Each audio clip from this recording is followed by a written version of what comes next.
Hello guys, welcome to Percy Fiction. So in this video, we will see, what if Naruto and Percy was reincarnated in new world with new power? If you enjoy these kinds of stories, don't forget to show us some love by hitting the like button and subscribing to the channel. Your support means the world to us. Now, let's start the story. Chapter 1. Echoes in the Storm. The rain in Silverport wasn't just water, it was a curse. It fell with a spiteful intensity, turning the cobblestones into a treacherous mirror of the bruised purple sky.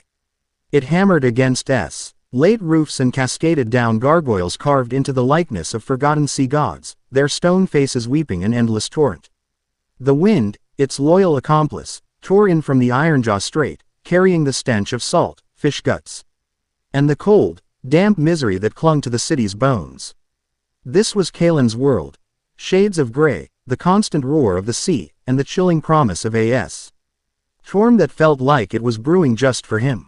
He hunched his shoulders, pulling the collar of his worn leather coat tighter around his neck. It did little to stop the icy fingers of rain from tracing a path down his spine.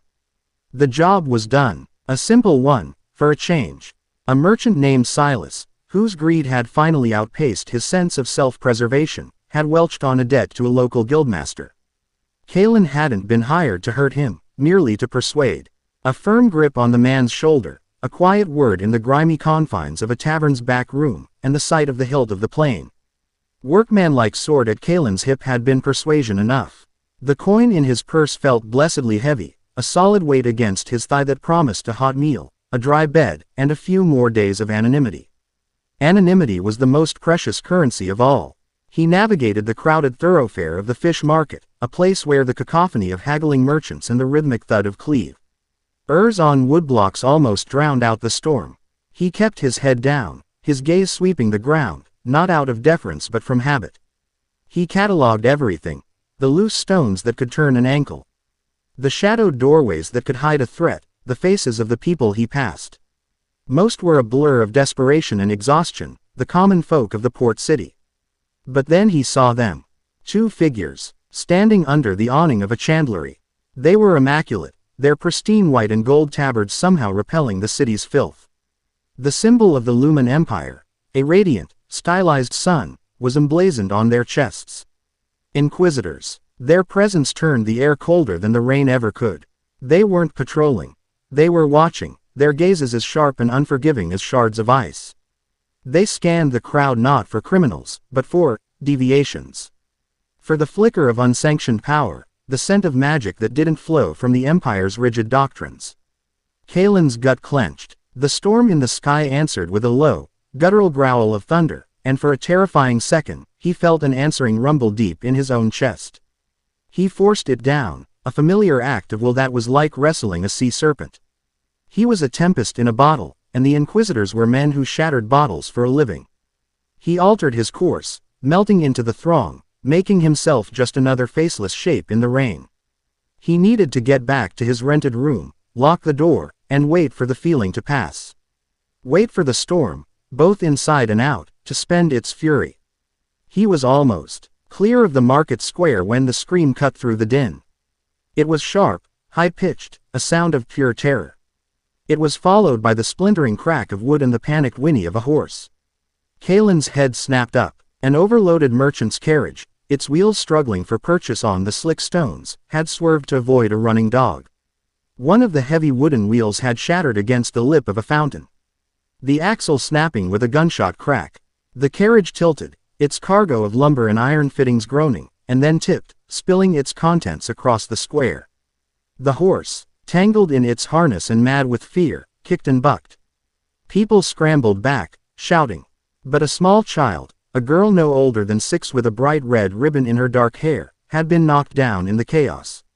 She lay stunned on the cobblestones, directly in the path of a toppling stack of heavy oak beams. Time seemed to stretch and thin. The beams slid, slow and inexorable, a guillotine of timber. The girl's mother screamed her name, a useless, strangled sound. The Inquisitors moved, but not towards the girl. They moved to control the crowd, their hands glowing with the soft, sanctioned light of imperial magic as they formed a perimeter. Their duty was to order, not to chaos. The life of one common child was a triviality in the grand scheme of societal stability. Kalen saw it all in a single, heart-stopping moment. The girl's wide, terrified eyes, the inexorable fall of the timber, the cold indifference of the Inquisitors. And he felt the serpent in his chest thrash. Every instinct screamed at him to run, to disappear, to remain anonymous. Anonymity was life, but the image of that red ribbon against the gray stone, it was too loud. He didn't think. He acted. He didn't summon a wave or call down a lightning strike. He didn't have that kind of control, not yet. His power was a blunt instrument, a force of nature he could barely contain, let alone command. But he could nudge. He reached out, not with his hands, but with that coiled energy inside him.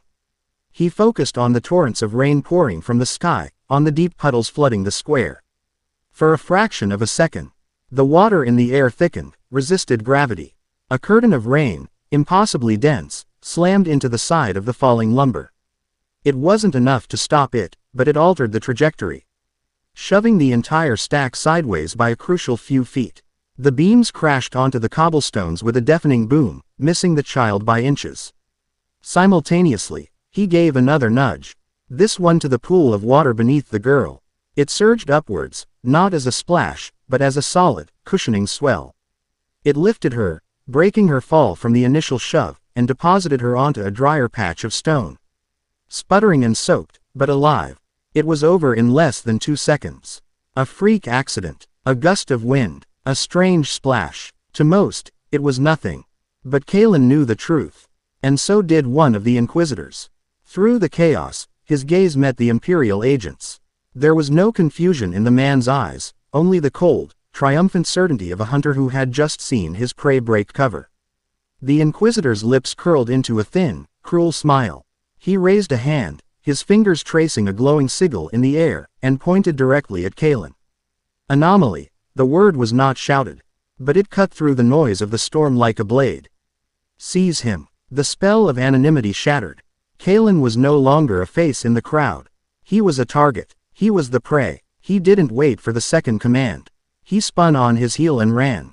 The alleys of Silverport were a tangled knot of brick and shadow, a maze designed by drunks and madmen. For Kalen, they were a lifeline. He vaulted over a fishmonger's cart, sending a cascade of silver-scaled bodies skittering across the stones, and plunged into the narrow warren behind the market. The shouts of the Inquisitors were close behind, punctuated by the sharp crackle of energy. A bolt of golden light seared the air past his ear, slamming into the wall beside him and exploding in a shower of superheated brick. Sanctioned magic, clean, precise, and utterly lethal. He pumped his arms, his boots splashing through ankle-deep water that smelled of refuse and despair. The storm was his only ally. He felt its energy thrumming in the air, a wild symphony that echoed the frantic beating of his own heart. He let a sliver of his control slip, just a fraction, and the wind answered. A sudden, violent gust ripped through the alley, tearing a tavern sign from its hinges and sending it spinning towards his pursuers. He heard a satisfying curse and the clang of metal on stone. It wouldn't stop them, but it might buy him a second. He scrambled up a rusted fire escape, the metal groaning in protest under his weight. The rooftops were a treacherous landscape of wet slate and crumbling chimneys. The rain was heavier up here, falling in solid sheets that blurred the world into a watercolor painting of gray and black. He could feel the Inquisitors behind him, their movements unnaturally swift. They weren't climbing. They were propelling themselves upwards with soft bursts of light from their boots. Nowhere to run. Anomaly. A voice boomed, cutting through the howl of the wind. The light of the Empire purifies all shadows. Just try it, you sanctimonious bastard, Kalen thought, his breath coming in ragged gasps. He leapt across a gap between two buildings, landing with a jarring impact that sent a shockwave up his legs. He skidded on the wet slate, his fingers scraping against the rough surface to keep his balance. Below, the city was a sprawling, indifferent beast. There was no help there. Another bolt of light forced him to dive, rolling behind the meager cover of a chimney stack. He risked a glance back. There were 3 of them now, spreading out, cutting off his escape routes. The leader, the one who had spotted him, held a glowing rod of polished oak, tipped with a sunstone crystal that pulsed with contained power. Kalen knew he couldn't outrun them forever. They were relentless, and their magic gave them an edge he couldn't match with pure athleticism. Fighting them was suicide. His power was a tidal wave, not a rapier. Unleashing it here would bring half the district down on top of him. But being caught was worse. He'd heard the stories of the Inquisitors, purification centers. Places where they burned the anomaly out of you, leaving behind an empty, docile shell. If you were lucky, he was cornered. The rooftop ended in a sheer drop of 4 stories to the street below. To his left and right, his pursuers were closing in, their golden light casting long, dancing shadows in the deepening twilight. The lead Inquisitor walked forward slowly, his rod held high. "Your existence is a blight," the Inquisitor said, his voice calm, rational, and utterly terrifying. "An uncontrolled variable in the equation of peace. You are not a person. You are a disease, and we are the cure." Kalen's back was against the chimney. The cold brick soaked through his coat. Rain plastered his dark hair to his forehead. He felt the serpent inside him coiling, tightening, ready to strike. The pressure in his chest was becoming unbearable. He could feel the ozone tang of lightning in the air, could taste the raw power of the storm on his tongue. He was losing control. "Last chance," the Inquisitor said, taking another step. "Surrender for purification." Kalen gave him his answer. A raw, guttural laugh that was half snarl. "I'll pass." He pushed off the chimney, not towards them, but straight off the edge of the roof. As he fell, he reached out with his will, grabbing hold of the storm with both hands. For a heart-stopping moment, he hung in the air, the wind screaming around him, holding him aloft. Then, he gathered the rain. Water streamed towards him from all directions, converging beneath his feet, forming a swirling, churning column that broke his fall and lowered him to the street below with a bone-jarring thud. He landed in a crouch, the water dissipating around him. The effort left him dizzy, his vision swimming. It was too much, too raw. The Inquisitors appeared on the edge of the roof above. The leader looked down, not with anger, but with a predatory fascination. "Remarkable," he mused. "Such raw power. Such a waste." He raised his rod. "Incinerate." This time, it wasn't a bolt. It was a beam of pure, white-hot light that shot downwards, turning the rain to steam. Kalen threw himself to the side, the beam striking the cobblestones where he'd been standing, melting them into a slag of glowing rock. He was out of tricks. He scrambled to his feet and ducked into the first alley he saw. A dead end, of course. A high brick wall, slick with moss and age, blocked his path. He was trapped. He turned, his sword now in his hand, the simple steel seeming like a child's toy against their power. The 3 Inquisitors landed softly in the mouth of the alley, blocking the only exit. Their tabards glowed faintly, pushing back the encroaching darkness. They advanced, forming a semicircle, their movements perfectly synchronized. "It is over," the leader said. Kalen braced himself. The pressure in his chest was a physical pain now. The serpent was screaming. If he was going to die, he wasn't going to die as a whimpering anomaly in a cage. He was going to die as a hurricane. He let go. He prepared to unleash everything, too. Let the storm consume him and his enemies in one final, cataclysmic burst.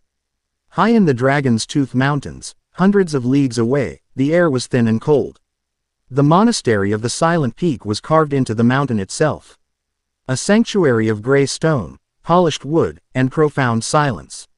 Here, the storm over Silverport was nothing more than a distant, dark smudge on the western horizon. In a glass-walled atrium, a young man named Valen knelt beside a bed of wilting moon orchids. The plants, usually a vibrant, luminous white, were tinged with a sickly gray, their petals drooping. Other monks had given them up for lost, a symptom of the creeping blight that seemed to touch the land with more frequency these days. Valen wasn't a monk, not truly. He was an orphan they had taken in, a boy with eyes the color of a summer sky and hair like spun gold. And he had a secret. He gently touched a withered petal.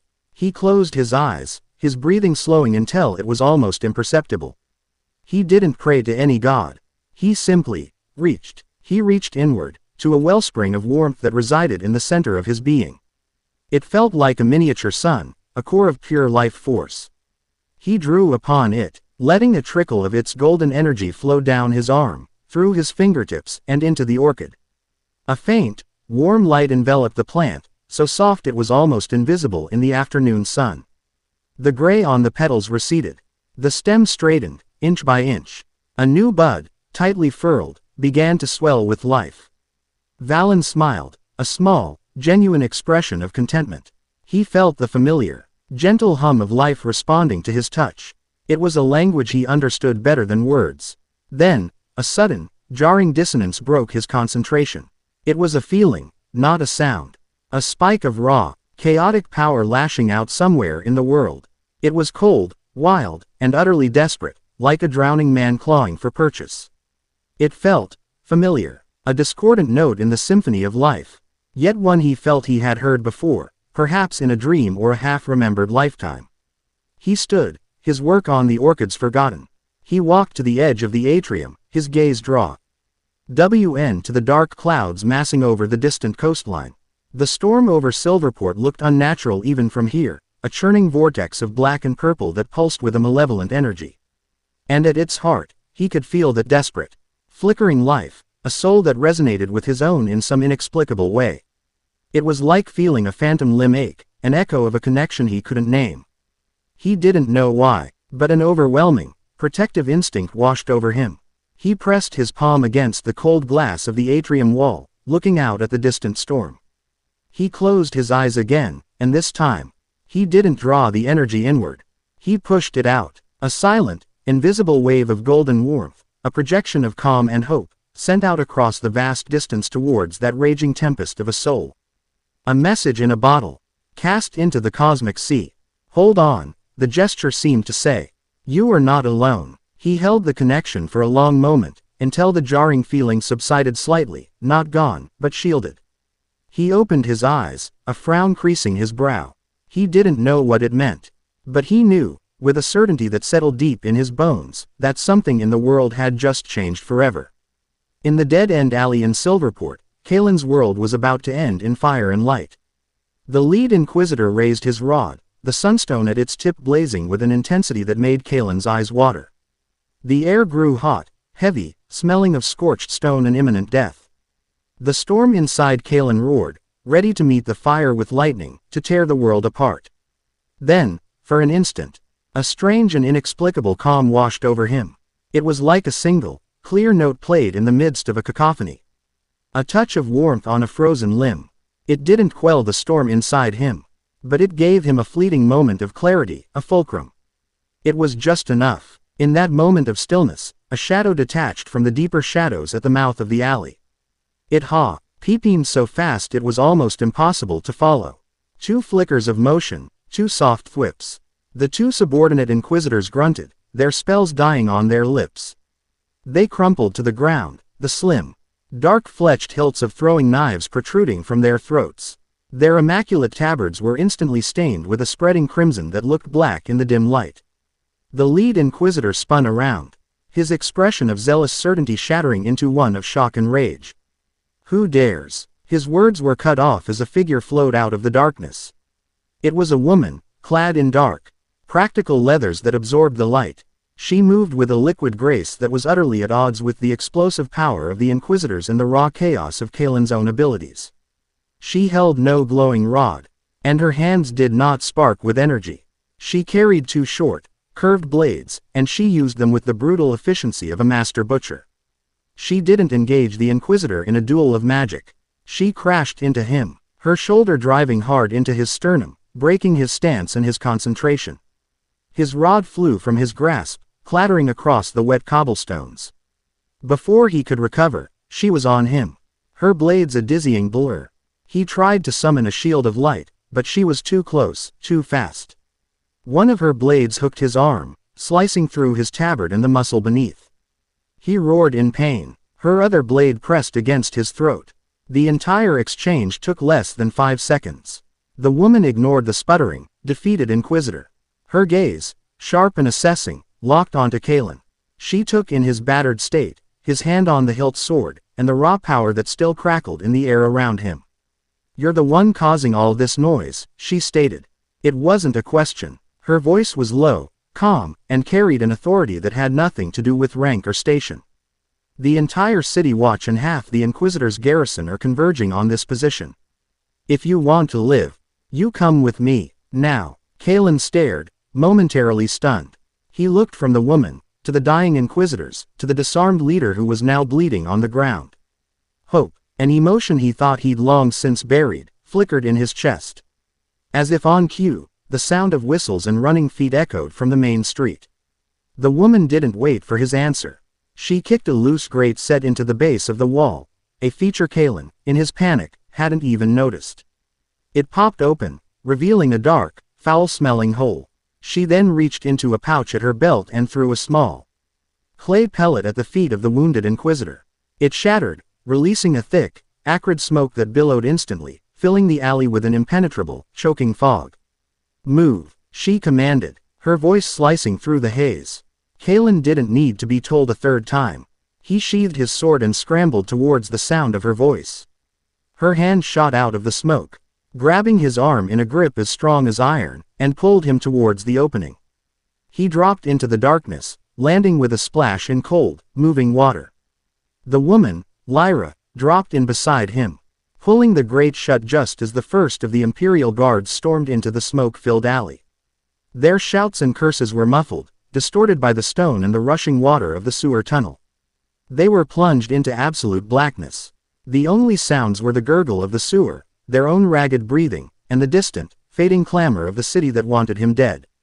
He was alive, he was free, but he had traded a bright, fiery death for a cold, dark unknown.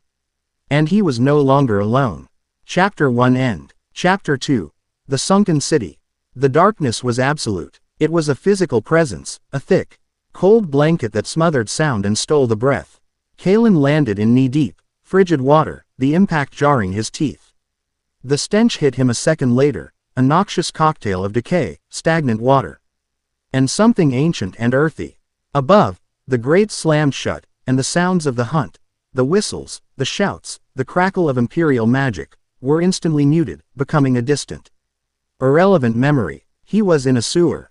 A deep one. He was alive, but he was blind, disarmed of his senses, and in the company of a woman who had killed 2 Imperial Inquisitors with the casual efficiency of a housewife swatting flies.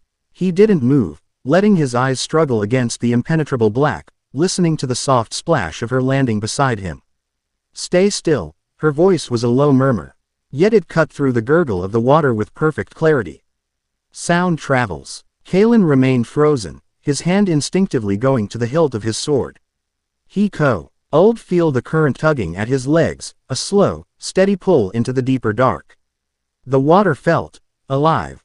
It wasn't just a flow, it had pressures, eddies, a language he could almost understand. It was a part of his unwanted, untamed power, a sense he tried to ignore but could never fully suppress. He could feel the immense weight of the city above them, the vast network of tunnels branching off in the darkness. The pressure changes that indicated larger chambers and frighteningly narrow passages.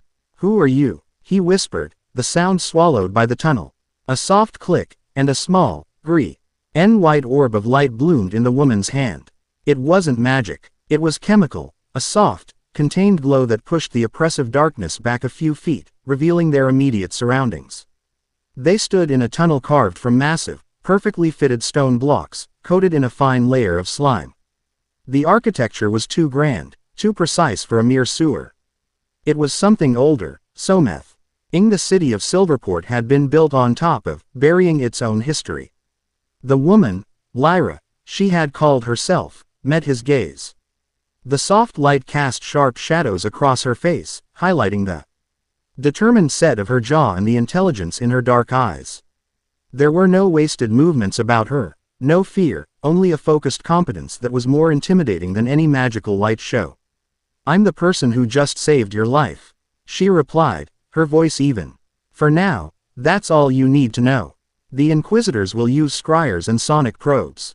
We need to get deeper. Follow me, and try not to make a sound." She turned and began to walk, her boots making almost no noise in the sludge-bottomed channel. The chemical light in her hand bobbed, a lonely star in an underground night. Kalen had no choice but to follow. Every instinct screamed that this was a trap, that he had traded one executioner for another. But the memory of that white-hot beam of light melting cobblestones was still fresh. His instincts could be wrong, but that memory was not. They moved in silence for what felt like an eternity. The tunnel twisted and turned, sometimes opening into vast, echoing cisterns where the ceiling was lost in darkness. Other times narrowing so much they had to turn sideways.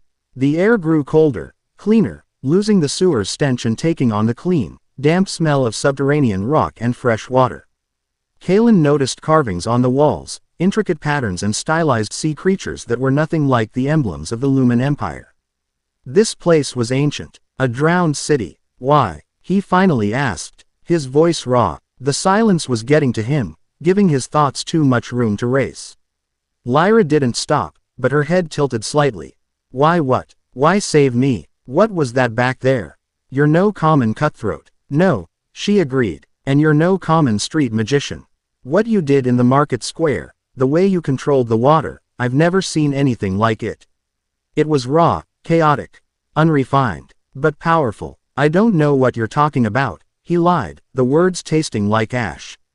Lyra stopped and turned to face him, her expression unreadable in the dim light. We don't have time for it. The Empire hunts people like you. They call you anomalies, blights, diseases to be purified. They believe any power not sanctioned and counter, old by their magisters is a threat to the world. And you, what do you believe? I believe power is just power, she said simply. It's the hand that wields it that matters. I represent a group of people who think it's better to guide that hand than to sever it at the wrist. We call ourselves the Veiled. We offer a choice other than purification or a life spent in hiding and fear. A choice. The word was so foreign it felt like a trick. For years, his life had been a series of reactions, of running, of suppressing the storm inside him. The idea of a choice, of a path forward that wasn't just flight, was hard to grasp. And what do you want from me? He asked, his voice laced with the cynicism that had been his only shield for so long. Right now, I want you to keep moving and trust. That I'm not leading you into a bigger cage than the one you just escaped. She turned and continued walking. We're almost there. There was a section of the wall that looked no different from any other. Lyra placed her palm against a specific stone, and with a low grind of hidden mechanisms, a section of the wall receded, opening into a dark passage. The air that flowed out was warmer, ying the faint scent of wood smoke and cooked food. They stepped through, and the wall slid shut behind them. They were in another tunnel, but this one was lit by shielded lanterns, and the floor was covered with wooden planks. The sounds of life, muted but present, reached them from up ahead. Lyra finally extinguished her chemical light. The tunnel opened into a vast natural cavern, its ceiling bristling with stalactites. A small, self-contained town had been built here, a ramshackle collection of dwellings made from scavenged wood, sailcloth, and the remnants of the ancient ruins. A gentle luminescence came from glowing moss that grew in patches along the cavern walls, casting a soft, blue-green light over everything. People moved through the makeshift streets. A woman sat in a doorway, a thread of pure silver light flowing from her fingers as she mended a child's shirt. A young boy tossed a ball to his friend, and it left a faint trail of sparks in the air. An old man tended a small garden of phosphorescent mushrooms, his hands glowing with a soft, green energy that made them grow even as Kalen watched. This was a community of anomalies, a hidden village of the Veiled. Kalen stopped, overwhelmed. He had spent his entire life convinced he was a singular monster, a freak of nature. But here, the unnatural was simply life. His defensive posture, the tension in his shoulders he carried like a second coat, remained. This had to be a trick. People weren't this organized, this peaceful. Not his people. An elderly man with a kind, deeply wrinkled face and eyes that see. Meant to hold a gentle sorrow approached them. He leaned heavily on a carved wooden staff. Lyra, you're back. Did you find him? I did, Elion, Lyra said, her voice softer than Kalen had heard it. She placed a hand on the old man's arm. This is Kalen. It was complicated. The Inquisitors were closing in. Elion's gaze fell on Kalen. There was no fear in his eyes, only a deep, weary empathy. The storm in the sky was loud today. I imagine the storm in you was, as well. You are welcome here, son. This is a place of refuge. Kalen just grunted in response, pulling his coat tighter around himself. He didn't want their pity or their welcome. He wanted to be left alone. He scanned the cavern, noting the exits, the potential threats. It was a habit he couldn't break. He didn't have to wait long. A low, grinding tremor shook the cavern. Dust and small pebbles rained down from the ceiling. A collective gasp went through the community. The lanterns swayed violently. What was that? Kalen demanded, his hand once again on his sword. Lyra's face was grim. Inquisitors. They must be using seismic charges. Trying to collapse the tunnels and flush us out. Another, much stronger tremor hit. This one was accompanied by a deafening crack, like the world splitting in two. One of the main support pillars of the cavern, a massive natural column of rock, groaned and then fractured. A huge section of the cavern roof, tons of rock and earth, gave way. It fell directly over the main tunnel they had used to enter the cavern, their only way out. Panic erupted. People screamed and MB led for cover as the tunnel entrance disappeared behind a mountain of fallen rock. Water, dislodged from some deep aquifer by the blast, began to pour in from a dozen new fissures in the ceiling, too. RNING the cavern floor into a rapidly flooding pool. In the chaos, Elion was knocked off his feet. A heavy boulder, part of the ceiling collapse, rolled and pinned his leg, crushing it with a sickening crunch of bone. He cried out, a sharp gasp of agony. Kalen saw it all in a flash of adrenaline. The rising water, the terrified families huddling together, the single exit, now hopelessly blocked, and Elion, trapped and bleeding. Lyra and several others rushed to the rubble, trying to heave the massive stones aside, but it was useless. The pile was too large, too unstable. For every rock they moved, two more shifted to take its place. The water was already up to their knees, cold and rising fast. They were trapped. They were all going to drown. Lyra turned to him, her usual composure fractured by desperation. Her face was pale in the eerie, blue-green light. Kalen, can you do something? Anything. It wasn't a command. It was a plea. He looked at the faces around him. The woman with the silver thread, clutching her child. The boy with the sparking ball, his eyes wide with terror. He saw the little girl with the red ribbon from the market square. He had saved her without thinking, an instinct he couldn't control. But this was different. This wasn't instinct. This was a choice. To reveal himself. To unleash the storm and risk everything for these strangers. His cynicism RRED with a part of him he had long thought dead. Why should he? They were nothing to him. Survival was all that mattered. But as he looked at them, huddling in the rising water, he didn't see anomalies. He saw people, frightened, helpless. He saw himself. Elion, his face tight with pain, caught his eye. The Inquisitors brought the earthquake, he gasped, but the sea followed you, son. Perhaps it will listen to you as well. Damn him. Damn them all. Kalen took a deep breath, the cold, damp air filling his lungs. Everyone. His voice was a low growl, but it cut through the panic. Get away from the rockfall. Get to the highest ground you can find. Now. They stared at him, confused, but the authority in his voice, the raw certainty, was undeniable. Lyra immediately began herding people towards the back of the cavern, where a natural ledge offered some respite from the flood. Kalen waded into the center of the cavern, the water now swirling around his waist. He closed his eyes. The serpent in his chest, the coiled tempest of his power, was already thrashing, awakened by the chaos and his own fear. But this time, he didn't just let it go. He didn't nudge. He grabbed hold of the screaming, raw power with his will. He wrestled with it, forcing it into submission, bending it. The roar in his ears was deafening. He felt a connection snap into place, a link to every single drop of water in the cavern. He could feel its weight, its pressure, its crushing potential. The water stopped rising. It held, trembling, a vast, liquid beast held in check by his will alone. Sweat beaded on his forehead, and a trickle of blood ran from his nose. The strain was immense, a physical agony that threatened to tear him apart. He gritted his teeth and pushed harder. He didn't try to part the water or make it disappear. He used its own nature against the problem. He gathered it, compressed it, focusing the immense hydrostatic pressure into a single point aimed directly at the center of the rockfall. The water in front of the blocked tunnel began to swirl, forming a tight, powerful vortex. With a final, guttural yell that was torn from his very soul, he unleashed it.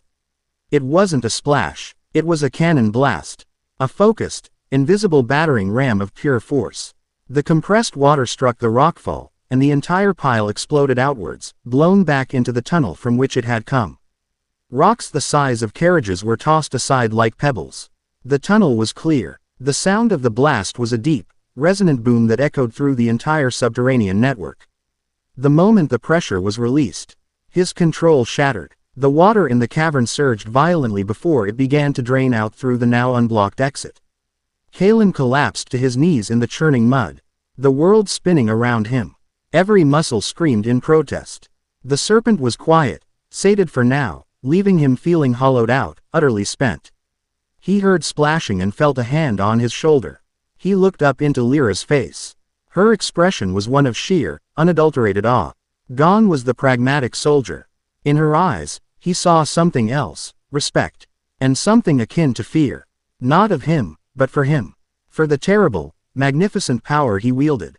I've never, she started, her voice barely a whisper, seen anything like that. The refugees were staring at him, their fear replaced by a stunned, reverent silence. He had saved them. He, the monster, the anomaly, had saved them all. The feeling was terrifying, and, to his utter shock, it was good. Lyra helped him to his feet, his legs barely holding him. The Veiled needs you, Kalen, she said, her voice firm again, the moment of awe passing. He looked at her, at the rescued community, at the open tunnel that was their path to freedom. He was tired of running. For the first time, there was somewhere to run to. Yeah, he managed, his voice hoarse. Looks like I need you, too. It wasn't a surrender. It was a beginning. A pact made in darkness and desperation, in a sunken city beneath a world that wanted to burn them. He didn't know where the tunnel led, but for the first time in a very long time, he wasn't walking it alone. Chapter 2 End. Chapter 3. The Path of Gold. Oakhaven was a city built on a lie. From the rolling hills to the east, it looked like a promise fulfilled, a jewel of civilization nestled in the heart of a verdant valley. The sun, a rare and welcome visitor in this season, glinted off the golden domed spires of the imperial citadel and the clean, white marble of the magisterial courts. The air here didn't carry the stench of fish guts and misery, but the sweet scent of blooming sun blossoms from the terraced imperial gardens and the faint, clean aroma of sawdust from the bustling artisans' quarter. It was a city designed to broadcast the Lumen Empire's core message: order is beauty, control is peace. Valen saw the truth in the spaces between the grand facades. He saw it in the faces of the people.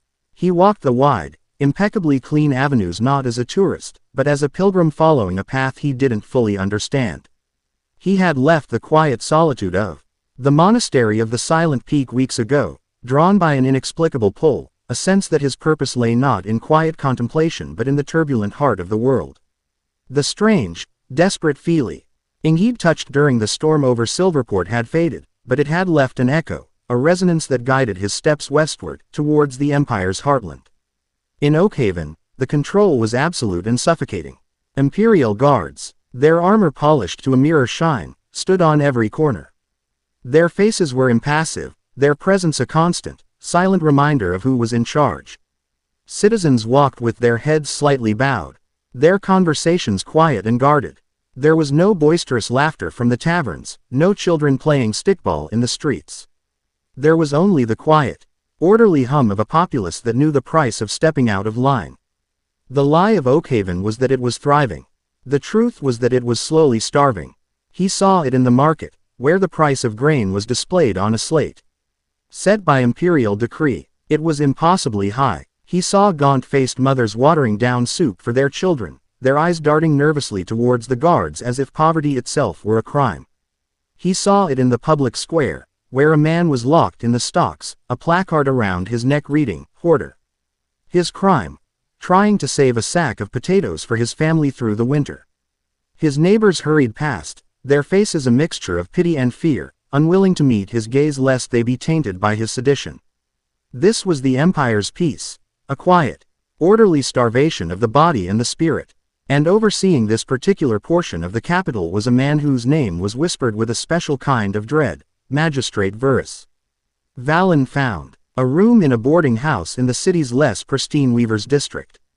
From his window, he could see the back of the magistrate's hall, a block of gray, imposing stone that seemed to leach the color from its surroundings. He spent his days walking, listening, and watching. He was a ghost in the machine, his simple traveler's clothes an open, unassuming face allowing him to go unnoticed. The focus of the district's misery was a small, wedge-shaped plot of land known as the Commons. It had once been a community garden, a vibrant patch of green where the district's poor grew vegetables to supplement the meager rations their wages could afford. But Magistrate Verus, in his wisdom, had declared it a public nuisance. It was an eyesore, he claimed, its untamed greenery an affront to the city's orderly aesthetic. He'd had it seized, the plants uprooted, and the soil turned over and salted. Now it was a barren, muddy wound in the heart of the community, a daily reminder of their powerlessness. Children played in the dirt, their hands and faces smudged with the same gray dust that seemed to coat their parents' futures. This was the injustice Valen had been waiting for. It was small, petty, and utterly cruel. It was a place to start. He waited until the dead of night, when the moon was a sliver of bone behind a scrim of cloud and the only sounds were the distant chime of the citadel bell and the scuttling of rats. He slipped out of the boarding house and made his way to the Commons. The air was cold, carrying the promise of frost.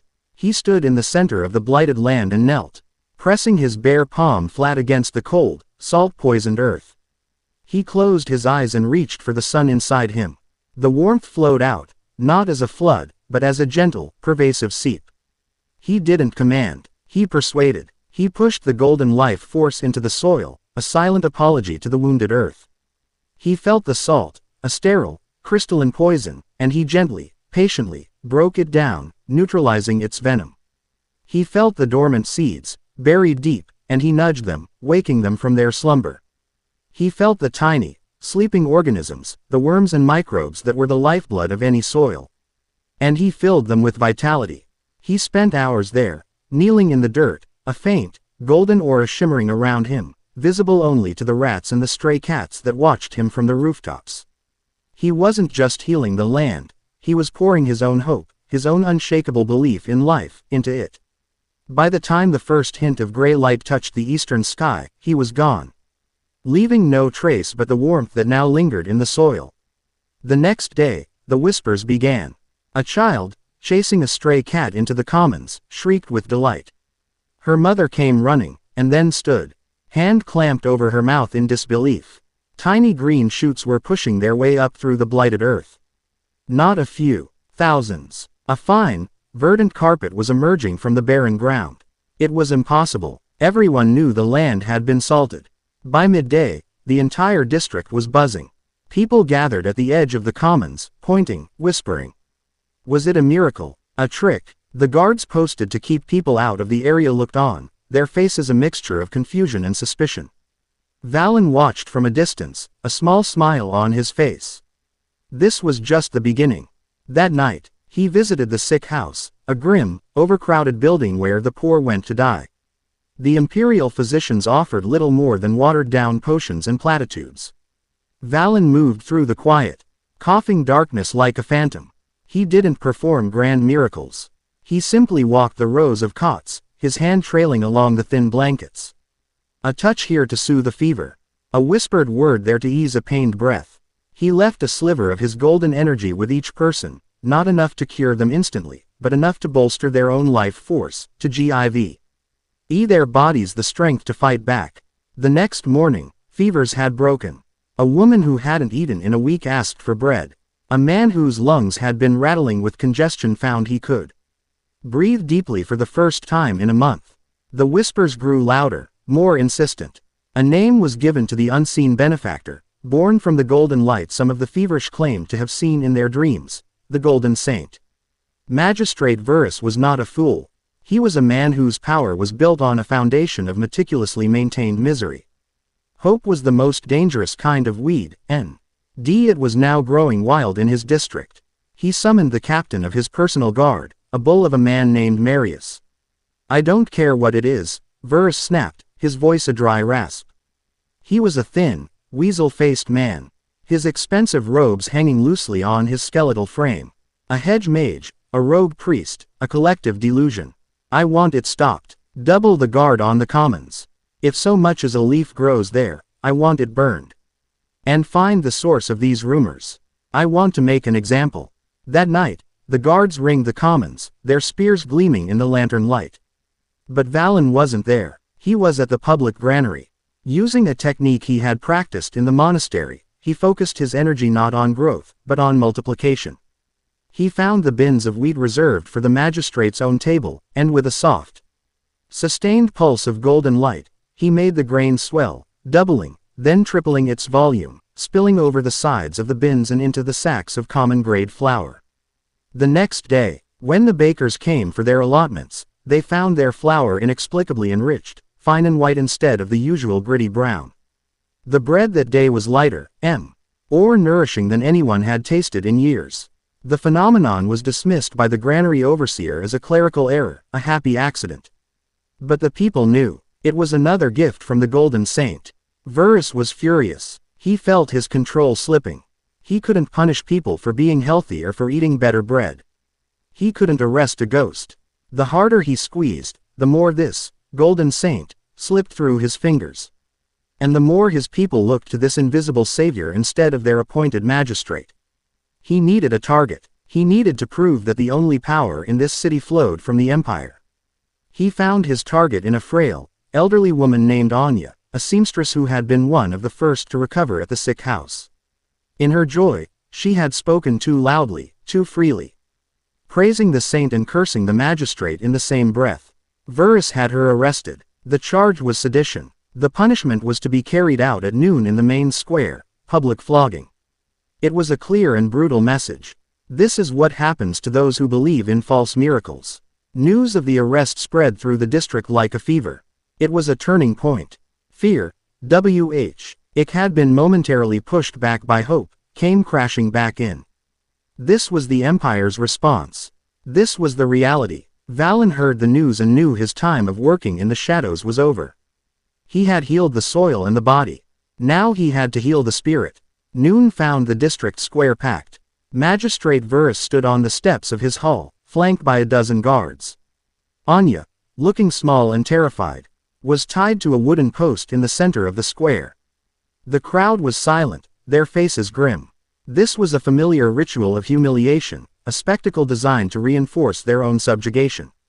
Valen stood in the crowd, his hood pulled low. He wasn't armed. He didn't need to be. Let this be a lesson. Verus's reedy voice shouted, amplified by a small, magical device. There are no saints. There are no miracles. There is only the order of the Empire, and the justice it provides for those who would undermine it. The guard with the whip, Marius himself, stepped forward. He pulled the leather scourge through his gauntleted hand, the sound sickeningly loud in the tense silence. Just as Marius raised his arm for the first strike, Valen began to walk. He moved out of the crowd, his steps calm and measured. He lowered his hood, and the midday sun caught his golden hair, making it shine like a halo. A collective gasp rippled through the onlookers. He didn't look like a wraith or a phantom. He was just a young man, but there was a quiet, unshakable confidence in his bearing that commanded attention. That's enough, Valen said.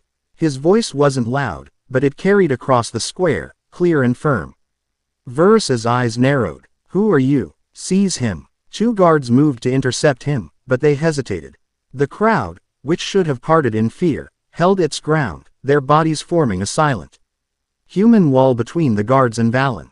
They didn't draw weapons. They just stood there. It was a small act of defiance, but it was more than enough. Valen stopped a few feet from the post, his blue eyes locking onto the magistrate's. Her only crime was hope, magistrate. Are you so afraid of it? It is a crime to spread dissent. Verus shrieked, his composure cracking. She spoke against the order of things. Did she? Valen asked, his gaze sweeping over the crowd. Or did she speak the truth? Is it order to let your people go hungry while your own larders are full? Is it peace to let them sicken while your physicians hoard the best medicines? The Empire promises stability, but you have given them only a stable misery. The crowd murmured its assent. These were their own forbidden thoughts, spoken aloud in the light of day. Varus's face was purple with rage. You are the one. You are the source of this. Marius, arrest him. Cut down anyone who gets in your way. Marius, whip still in hand, hesitated. He looked at Valen, then at the hundreds of hardened, resentful faces in the crowd. He was a bully, not a soldier prepared to butcher a mob. Valen ignored them all. He turned his attention to the center of the square. There stood a great oak, the tree that gave the capital its name. It was ancient, but in recent years it had begun to wither, its leaves yellowing. Its branches bare and skeletal. It was seen by many as a symbol of the city's own slow decay under Varus's rule. Valen walked to the dead tree. He placed his hand on its gnarled, lifeless bark. You offer them fear, Valen said, his voice ringing with a newfound power. I offer them life. He closed his eyes and unleashed the sun within him. It was not a subtle seep this time. It was a flood, a torrent of pure, golden life force poured from his palm into the ancient tree. The crowd gasped as a wave of warmth washed over the square. A brilliant, golden light enveloped the oak, so bright that people had to shield their eyes. They heard a sound like 1,000 deep, woody sighs. The dry, skeletal branches began to twist and swell. Bark healed over old wounds. And then, impossibly, buds erupted all over the tree, swelling and bursting open in the space of a heartbeat.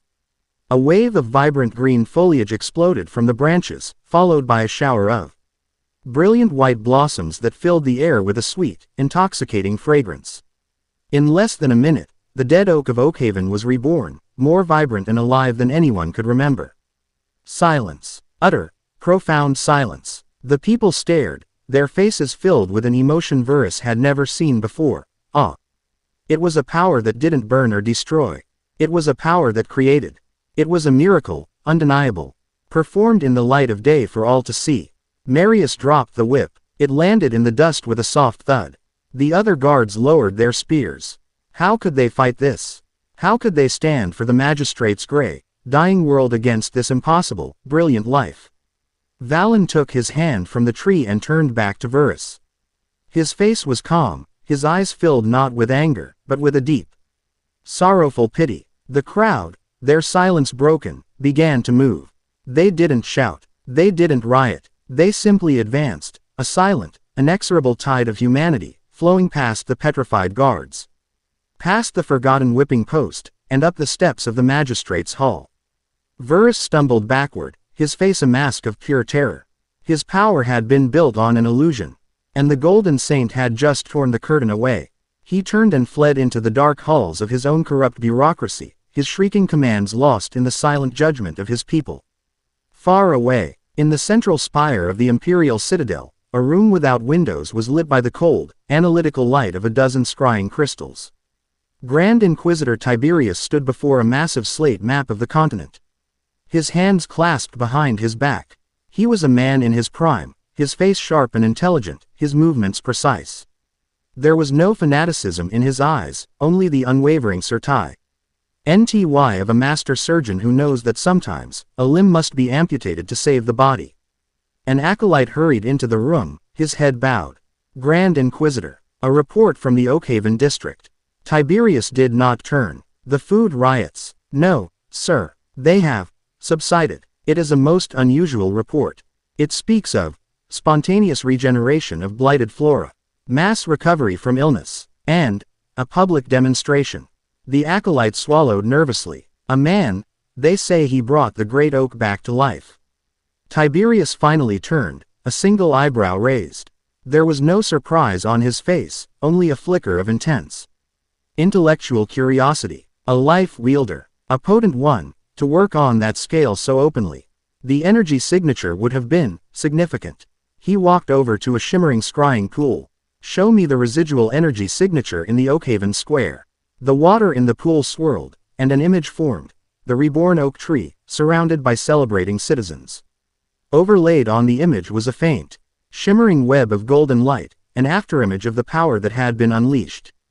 Tiberius stared at it, his lips pursed. This was no common hedge mage. This was an anomaly of a type he hadn't seen in decades. Raw, powerful, and dangerously charismatic. This golden saint wasn't just breaking imperial law, he was rewriting the people's faith, giving them a new symbol to rally around. He was a far greater threat than any storm-wielding brute in a coastal city. "This is not a weed to be pulled," Tiberius murmured to himself. "This is a fire, and fire must be met with fire." He turned to the acolyte, his eyes as cold and clear as ice. "Send a message to the 3rd Legion. Tell them to dispatch Squad Helios to Oakhaven. I want this Golden Saint found. I want him studied. And then, I want him purified." Chapter 3 End. Chapter 4. A Confluence of Fates. The road was a ribbon of mud and memory, winding through the scarred, over-farmed landscapes of the Empire's heartland. For weeks, Kalen and Lyra had moved like ghosts, flitting between the secret waystations of the Veiled. They traveled mostly at night, sleeping in haylofts, hidden cellars, and once in the hull. Owed-out trunk of a petrified ironwood tree. A grudging rhythm had developed between them. Lyra's quiet competence was a steadying anchor, a silent promise of survival. Kalen, in turn, was her storm-leashed hound. His senses preternaturally sharp, able to taste a change in the weather or feel the vibration of approaching horses through the soles of his boots long before any normal person. He was growing restless. The flight from Silverport had been a necessity, but this endless, skulking journey felt like a different kind of cage. The power inside him, the coiled serpent, was placid after the exertion in the sunken city. But it was not asleep. It stirred with the wind, rumbled with the distant thunder, hungry for a purpose beyond mere flight. It was in a grimy tavern in a crossroad town, called Fletcher's Dell, that the rumors found them. They sat in a dark corner, hoods pulled low over bowls of thin, greasy stew, when Kalen overheard 2 merchants at a nearby table. "Swear on my mother's grave. The entire tree bloomed in a minute," the first merchant said, his voice a conspiratorial whisper. "The great oak of Oakhaven was dead as a doornail, now it looks like it's mid-spring. People are flocking from 3 districts to see it. The Golden Saint," the second merchant breathed, the name a mixture of reverence and fear. "They say he heals the sick with a touch, makes the fields grow. All with a golden light. Magistrate Verus fled the city, they say. The people are running things themselves." Kalen's spoon stopped halfway to his mouth. Golden light. The words were a slap. A visceral reminder of pristine tabards and superheated brick. It was the signature of the Empire, the sanctioned, sanctimonious energy of the Inquisitors who had hunted him, who had tried to purify him into nothingness. "It's a trick," Kalen said under his breath, his voice a low growl only Lyra could hear. "An imperial plot." Lyra's gaze remained fixed on her stew, but her eyes were sharp, analytical. "Don't be so sure," she murmured. "The Empire doesn't drive out its own magistrates. They don't inspire popular uprisings. They crush them. The reports we've been getting from other veiled agents are all the same. The Legion is mobilizing towards Oakhaven, not in support of it. They're treating this saint as a threat. So he's a different brand of tyrant," Kalen shot back. Quote, "Using the same light to build a personality cult instead of a police state. It's the same power, Lyra. The same golden cage. I can feel it." He could, too. Even here, miles away, he could sense a faint hum on the edge of his perception. A steady, warm thrum of power that felt disturbingly similar to the energy of his pursuers. It made the hairs on his arms stand up. "Power is power," Lyra quoted her own words back at him. "The Veiled can't afford to ignore a player this significant, friend or foe. We need to know what he is. We're going to Oakhaven." Kalen's jaw tightened. "Fine," he agreed. "But when I find out this saint is just another Inquisitor in sheep's clothing, we do this my way." Lyra met his intense gaze, her own unwavering. "We'll do it the smart way," she corrected. "We observe, we learn, then we act." He didn't like it, but he didn't argue. He trusted her instincts, even when they clashed with his own. He just hoped, for the Golden Saint's sake, that her instincts were right. The weight of hope was heavier than stone. Valen was learning this lesson every hour of every day. In the weeks since Magistrate Verus had fled, Oakhaven had been transformed. A palpable energy coursed through the streets. A mixture of joyous disbelief and anxious uncertainty. The people, so long accustomed to the yoke of tyranny, were now free, and they had no idea what to do with their freedom. They looked to him for answers. He stood in the commons, which was no longer a patch of blighted earth but a thriving community garden, a testament to the miracle he had performed. Under his guidance, the people had organized. A baker now oversaw the fair distribution of grain from the liberated granary. A seamstress organized the mending of clothes for the poor. A council of respected elders had formed, meeting daily in the shadow of the reborn great oak, trying to hammer out the basics of self-governance. Valen had wanted none of it. He had healed the land, and in doing so, had inadvertently made himself a king. Delegations came to him asking for judgments in disputes. Mothers brought him their sick children, their eyes shining with a faith that terrified him. He was not a saint. He was just a man with a sun in his chest, an echo of a life he couldn't remember, trying to do the right thing. He was showing a group of children how to properly space seedlings when he felt it. A shift in the air. A cold, sharp presence on the edge of the city. It was the scent of sanctioned magic, the cold, disciplined hum of the Empire, but this was different from the clumsy power of Varus's guards. This was the sharp, honed edge of a razor, where they had been mere butter knives. It felt like a pack of wolves circling, patient, disciplined, and utterly lethal. They were coming for him. He straightened up, wiping the soil from his hands, his gaze sweeping over the peaceful scene in the garden. He had to warn the council. He had to prepare the people. He had brought them this hope. He would not let it be extinguished. It was then that he saw a second presence. Closer. This one was not the cold, disciplined chill of the Empire. It was a maelstrom, a chaotic, turbulent knot of power that felt like a storm front rolling in on a clear day. It was cold, furious, and it was focused entirely on him. It was the same discordant energy he had felt from across the continent. The drowning soul from the storm in Silverport. It was here. A man and a woman had entered the commons. The woman hung back, melting into the small crowd of onlookers, her eyes sharp and assessing. The man, however, strode forward with a purpose that was both unnerving and unmistakable. He was tall, with dark, unruly hair and the hardened look of a man who had seen too much of the world's ugliness. His eyes, the color of a stormy sea, were locked on Valen, and they burned with a cold, accusatory fire. Kalen saw the scene exactly as he had pictured it. The golden saint, his hair shining in the sun, surrounded by adoring followers. The healthy children, the lush garden, the serene, beatific smile on the man's face. It was a perfect piece of imperial propaganda, designed to lull the masses into submission with bread and miracles. The raw, golden energy radiating from the man was the final confirmation.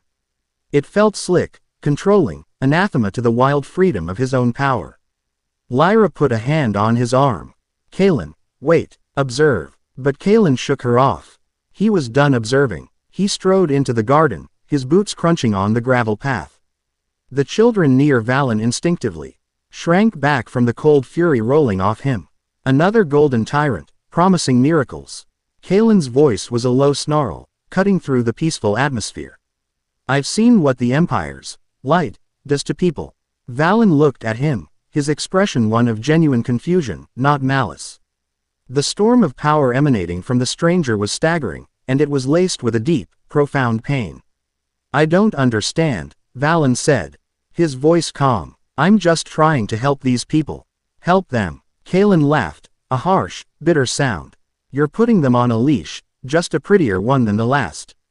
You think this power makes you a god. It just makes you a bigger target. And it makes everyone around you a victim when your masters come to collect.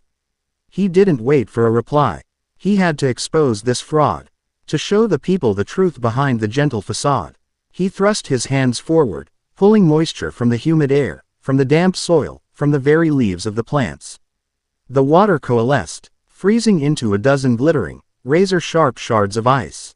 With a sharp grunt, he launched them at Valen. The crowd screamed. Valen didn't move. He simply raised a hand, and a shield of warm, golden light shimmered into existence before him. The ice shards didn't shatter against it. They hissed and dissolved into steam, vanishing before they could make contact. The duel had begun. Just as Valen lowered his shield, a voice, cold and amplified by magic, echoed across the square. 2 anomalies. The Grand Inquisitor will be pleased. 5 figures dropped from the rooftops surrounding the commons. They landed in perfect synchronization, their sun-bleached golden armor absorbing the light. They were Squad Helios. Their leader, a stern-faced woman with a scar bisecting her eyebrow. Surveyed the scene with cold, professional detachment. Contain the primary target, the life wielder. Subdue the other. They moved with terrifying efficiency. Two of them thrust their hands forward, and columns of solid light shot out, forming a cage around Valen, its bars sizzling with energy. The other three advanced on Kalen, their hands crackling with golden power. Kalen's blood ran cold. He had been so wrong. These were the real enemy, the true face of the golden light he hated. And he had just attacked the only other person in the square who could fight them. He dodged a searing bolt of light, the heat scorching his sleeve, and found himself back to back with his own folly. The battle was immediate and brutal. Lyra, a shadow come to life, exploded into motion from the edge of the square. A throwing knife took one of the Inquisitors in the neck joint of his armor, causing him to stumble. A smoke pellet shattered at the feet of another, momentarily obscuring his vision. But Squad Helios was on another level from the brutes in Silverport. They moved as one, their attacks seamlessly coordinated. They were overwhelming him. Inside the cage, Valen pressed his hands against the bars of light. They burned him, the sanctioned magic designed specifically to disrupt and contain powers like his. Pushing against it with his own energy was like trying to fight fire with fire. It was a battle of attrition he would not win. Through the shimmering bars, he saw Kalen fighting with a desperate, wild fury, his power a chaotic whirlwind of wind and water. He saw Lyra moving with a dancer's deadly grace. He saw the terrified townspeople scrambling for safety. He had brought this down on them. He stopped pushing. He couldn't break the cage with force. But the cage was rooted in the earth. And the earth was his ally. He turned his back on the bars and placed his palms flat on the ground inside his prison. He didn't focus on the Inquisitors. He focused on the great oak, 100 yards away. He poured his energy into its ancient, deep-running roots, a desperate, silent plea. Help me. The ground trembled. The Inquisitors faltered, their formation wavering. Then, with a sound of tearing earth and splintering stone, the roots of the great oak, thick as a man's torso, erupted from the ground beneath Squad Helios. They whipped and thrashed, shattering the neat lines of the light cage and sending the Inquisitors flying. Valen was free. He scrambled to his feet just as Kalen was knocked to one knee, deflecting a blow that would have taken his head off. For a split second, their eyes met across the chaos-strewn garden. There was no time for apologies or explanations. There was only the enemy, regrouping, their faces grim with determination. An understanding, born of shared peril, passed between them. Kalen needed no further prompting.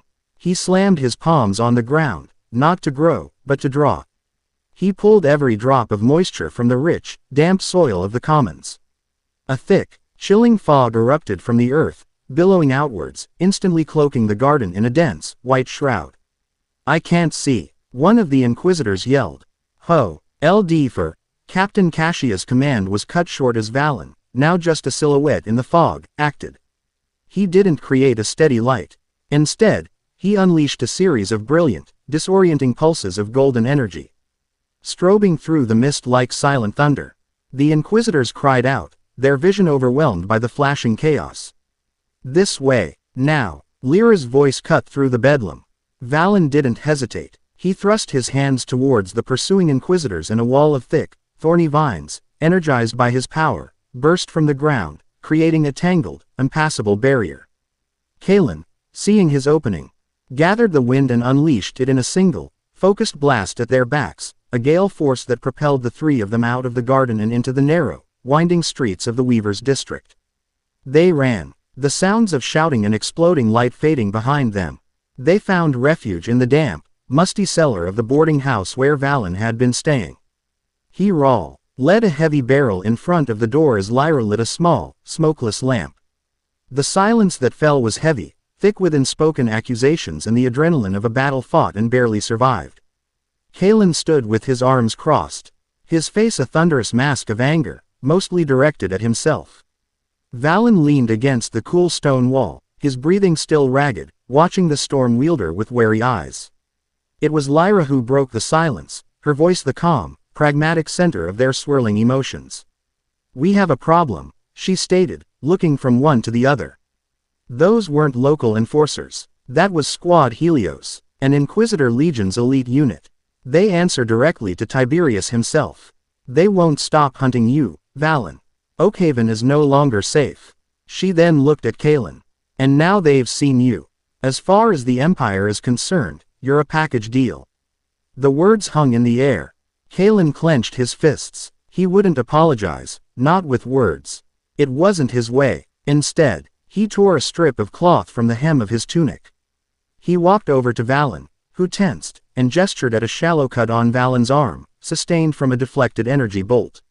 Your light looks a lot like theirs, Kalen grumbled, offering the makeshift bandage. It was as close to an apology as he could get. I was wrong. Valen looked at the cloth, then at Kalen's stormy eyes. He took it, pressing it against the cut.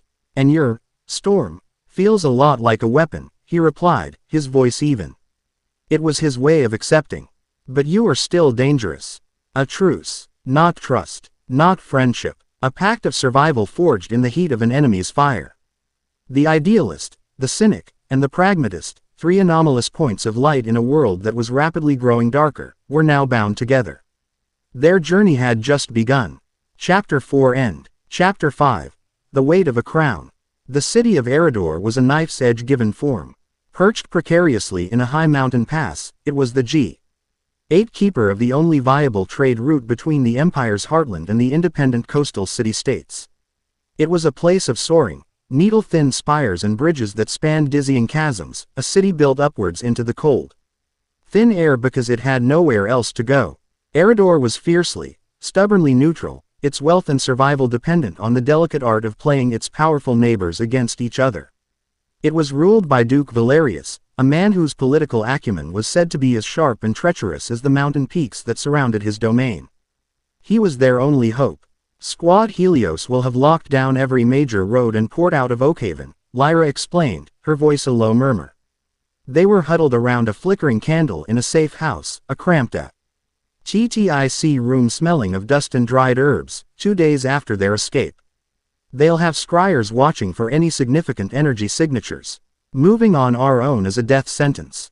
But the Duke's diplomatic caravan is leaving for the coast in 3 days. It's granted imperial immunity. It's the only way to get you two out of the heartland without being detected. Kalen scoffed, pacing the small room like a caged wolf. And why would a duke, whose entire existence depends on not angering the Empire, smuggle 2 of its most wanted fugitives? Because Duke Valerius is a pragmatist, Lyra answered, pulling a fine, silk-wrapped bundle from her pack. He maintains his neutrality by collecting leverage, secrets, favors, debts. He trades in them like a merchant trades in spice. The Empire has been pressuring him to allow a permanent garrison in the pass. He's refused, but his position is weakening. We offer him a new piece for his board. Us, Valen stated, understanding dawning in his eyes. We're the leverage. Exactly, Lyra confirmed. He's hosting his annual solstice masquerade tomorrow night. The Imperial ambassador will be there, no doubt to press the garrison issue. We will offer the Duke a counter-proposal. In exchange for safe passage, the Golden Saint will offer a demonstration. A show of power that proves having an independent ally with access to unique assets is more valuable than bowing to imperial demands. She unfurled the bundle. Inside were 3 exquisitely crafted masks. One was a stoic, silver wolf, its features etched with cold fury. The second, a golden sunburst, its rays spreading in a serene, benevolent pattern. The third was a simple, unadorned shadow, a mask of pure, blank obsidian. This isn't a battle of steel or magic, Lyra said, her gaze intense as she looked between them. This is a battle of whispers, glances, and calculated risks. We have one night to convince a man who trusts no one that we are a better bet than the most powerful empire in the world. No mistakes, no raw displays of power. We play by his rules, in his house. Kalen picked up the wolf mask. It felt cold and heavy in his hand. He hated this. He was a eater of storms and direct confrontation. Deception felt like a shroud, suffocating him.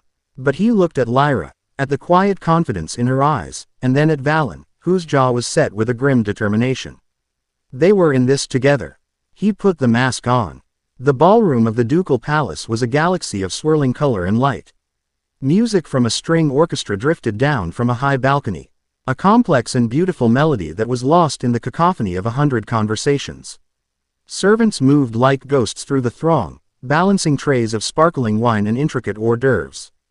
Everyone was masked, their true identities hidden behind the guise of animals, gods, and mythical beasts. It was a playground for the powerful, where alliances were forged and betrayals planned with the same polite, predatory smiles. Lyra, a whisper of gray silk in her shadow mask, had already vanished into the crowd, her task to gather intelligence, to listen to the currents of gossip and political maneuvering. That left Valen, the Golden Sun, and Kalen, the Silver Wolf, to navigate the shark-infested waters on their own. They looked the part. Lyra had procured fine, tailored clothes for them, a world away from their worn traveler's gear. Valen, in a deep blue coat that highlighted his fair hair, radiated a natural charisma that his mask only seemed to enhance, turning him into an intriguing, anonymous figure of light. Kalen, clad in stark black and silver, was his perfect opposite, a dark, brooding presence, his silence more intimidating than any threat. He stood slightly behind Valen, his stormy eyes constantly scanning the crowd, the exits, the guards, a wolf on the hunt. "Try to look like you're enjoying yourself," Valen murmured, taking 2 glasses of wine from a passing servant and handing one to Kalen. "I am," Kalen growled, his voice muffled by the mask. "I've already identified 12 ways to kill everyone in this room." Valen sighed. "Just try not to. Our goal is to impress the Duke, not to level his palace." Their target was easy to spot. Duke Valerius was the only person in the room not wearing a mask. It was a classic power move. He saw all, but remained seen. Confident in his own position. He was a handsome, middle-aged man with silvering hair at his temples and eyes that missed nothing. He stood near the grand fireplace, engaged in a tense polite conversation with a man whose mask was a stern, golden eagle, the imperial ambassador, Remus. "There's our man," Valen said. "And the Empire's. The ambassador is pressing him," Kalen observed. "Look at the Duke's posture. He's leaning away. He's looking for an escape." "Then let's provide one," Valen said. He took a deep breath, straightened his coat, and began to move through the crowd, a man with a purpose. Kalen followed a few paces behind, a silent, menacing shadow. As Valen approached, he didn't interrupt. He simply stopped nearby, within the Duke's line of sight, and begged. And a quiet conversation with a minor noblewoman, his masked face exuding an easy charm. But his presence, the sheer magnetic confidence he projected, was a subtle and powerful distraction. The Duke's eyes flickered towards him, then again. The ambassador, annoyed by the Duke's wavering attention, followed his gaze. Valerius seized the opportunity. "Ambassador, you must forgive me. I see a guest I simply must greet. We will continue this fascinating discussion later." With a curt nod, he disengaged from the fuming ambassador and glided over to Valen. "I do not believe we have been introduced," the Duke said. His voice smooth as polished marble. "It is rare that I do not know every significant player under my own roof. A golden sun and a silver wolf. You make a striking pair." "We are merely travelers, Your Grace," Valen replied, his voice calm and respectful. "Admirers of your beautiful city." "Indeed," the Duke's eyes twinkled with amusement as they flicked to Kalen. "Your friend is not much for admiration, it seems. He looks at my guards as if they are decorations he wishes to rearrange." Kalen simply inclined his head, saying nothing. "He is protective," Valen said smoothly. "The roads are not as safe as they once were, even in the shadow of the Empire." It was the perfect opening. The Duke's smile thinned. "Ah, the Empire. Always so generous with their shadows. The ambassador was just reminding me how much safer my pass would be with a legion of their finest stationed here." "A gilded cage is still a cage, Your Grace," Valen said quietly. The Duke's eyes sharpened. He leaned in closer. "You speak with a certain conviction for a mere traveler. You have a name. For tonight, you may call me Saul," Valen said, gesturing to his mask. "And my companion is Lupus. We bring you a message from a mutual acquaintance." The Veiled. The Duke's practiced composure didn't slip, but Valen saw a flicker of something in his eyes, interest. Real interest. "The Veiled," he mused. "They are whispers and shadows. They do not attend parties. They do when the wolf is at the door, your grace. They believe that a strong, independent Eridor is a vital asset. And they prepared to help you keep it that way. Before the Duke could respond, a commotion near the balcony drew their attention. A woman had stumbled, her wine glass shattering on the marble floor. But it was no accident. Kalen, who had been watching the entire room, saw the truth of it.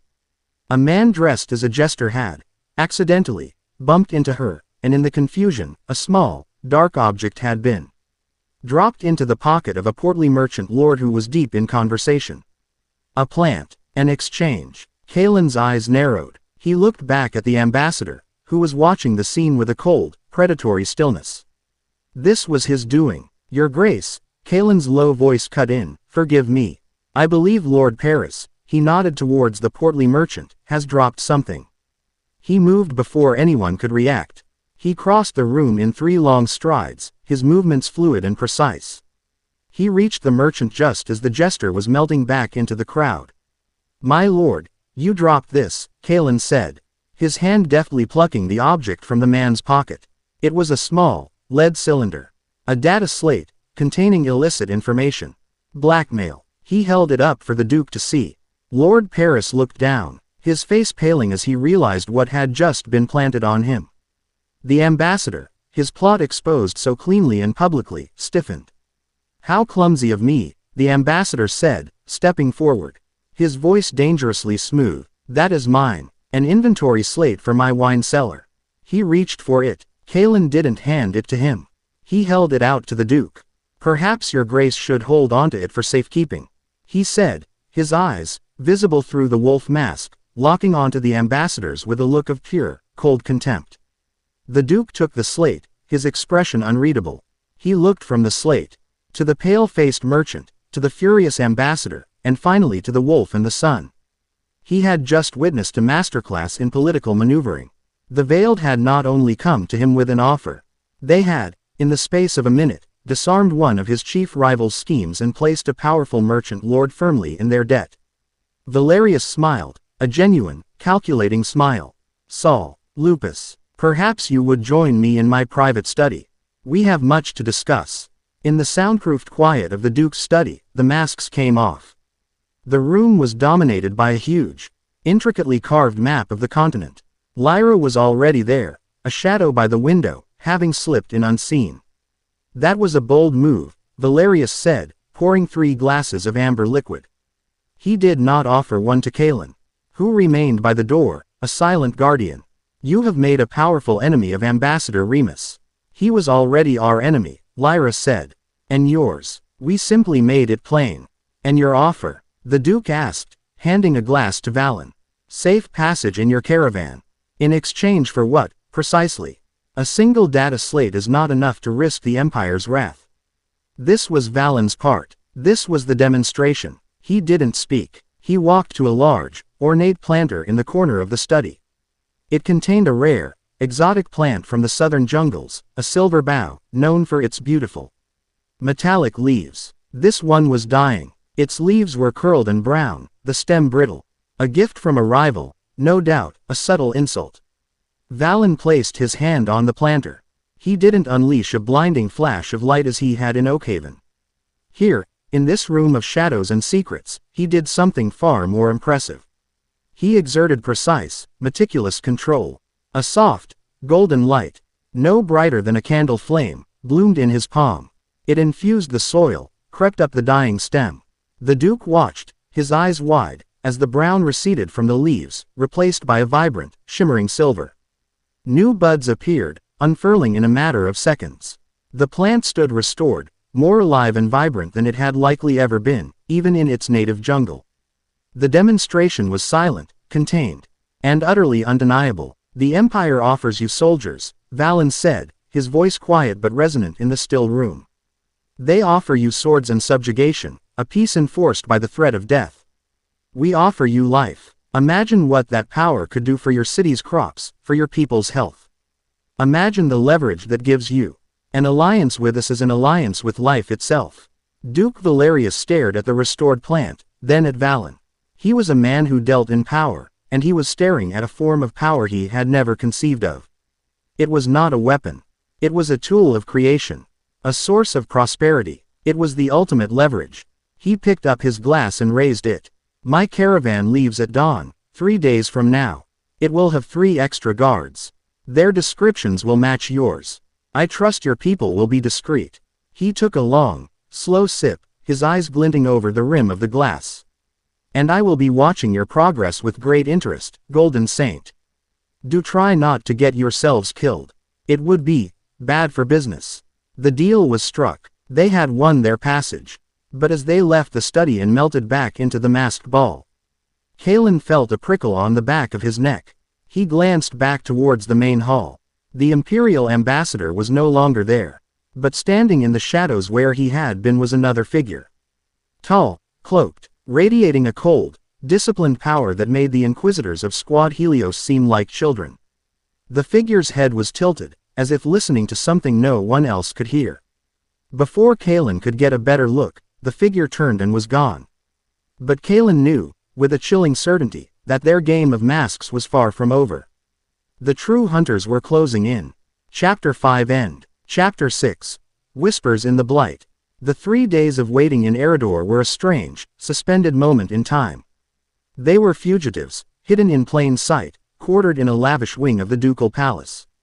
The comfort was unsettling. After weeks of sleeping in barns and cellars, the soft beds and hot meals felt like a trap, a gilded cage designed to lull them into a false sense of security. Kalen spent most of the time on the balcony, staring at the distant peaks, the wind whipping his hair.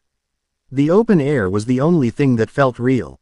Valen, by contrast, spent his time in the palace's small, neglected greenhouse, nursing the frost-bitten plants back to a semblance of health, the familiar work of creation a balm to his frayed nerves. Lyra was a ghost, disappearing for hours at a time, returning with scraps of intelligence about the caravan's route and the disposition of Imperial patrols.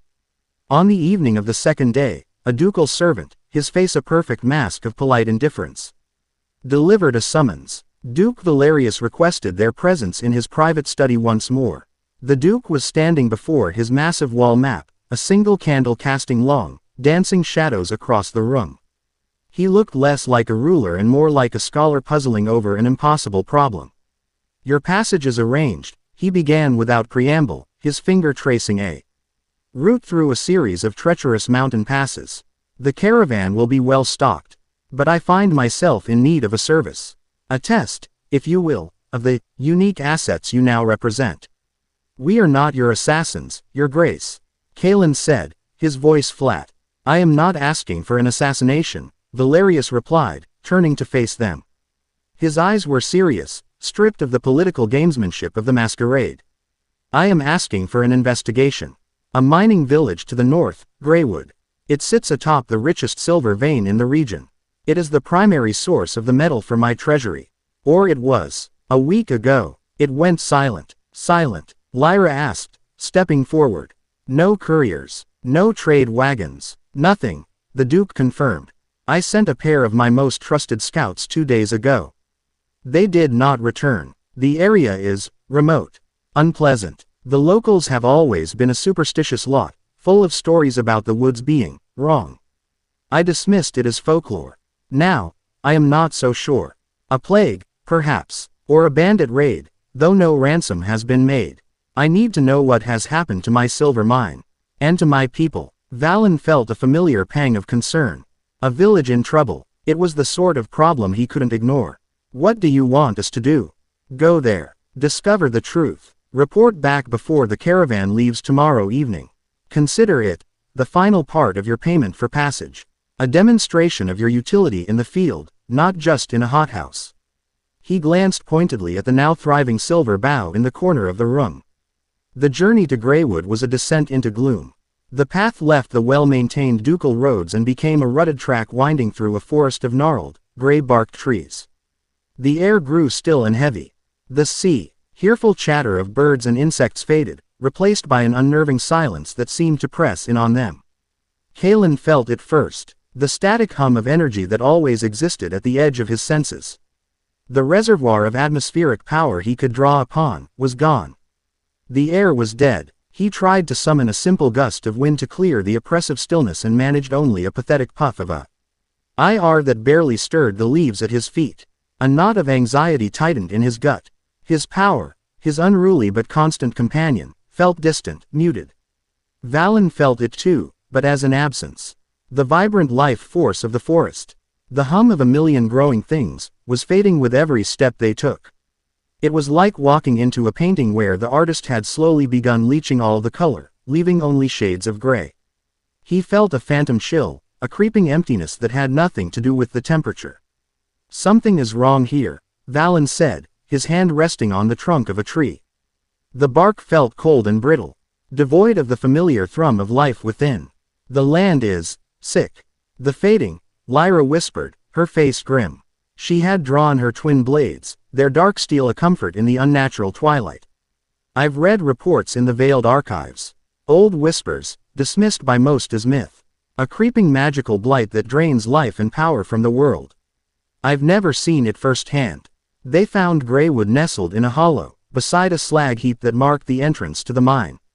The village was not destroyed. There were no signs of a battle, no burned buildings or broken doors.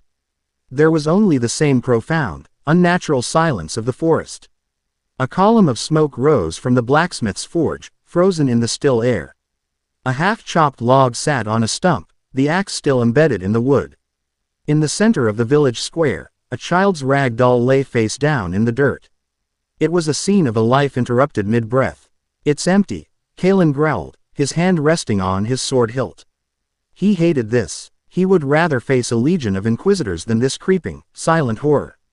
"No," Valen said, his eyes wide. "Not empty. They're still here." He could feel them. Faint, cold flickers of life. Dozens of them. Not in the houses. All of them were in one place. The mine. As if summoned by his words, a figure emerged from the shadows of the smithy. It was a man, large and broad-shouldered, still wearing a leather blacksmith's apron.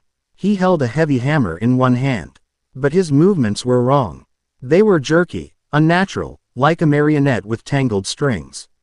His head was tilted at an odd angle, and his eyes were vacant, milky white orbs devoid of thought or emotion. "Halt," Lyra called out, her voice sharp. "Who are you?" The blacksmith did not respond.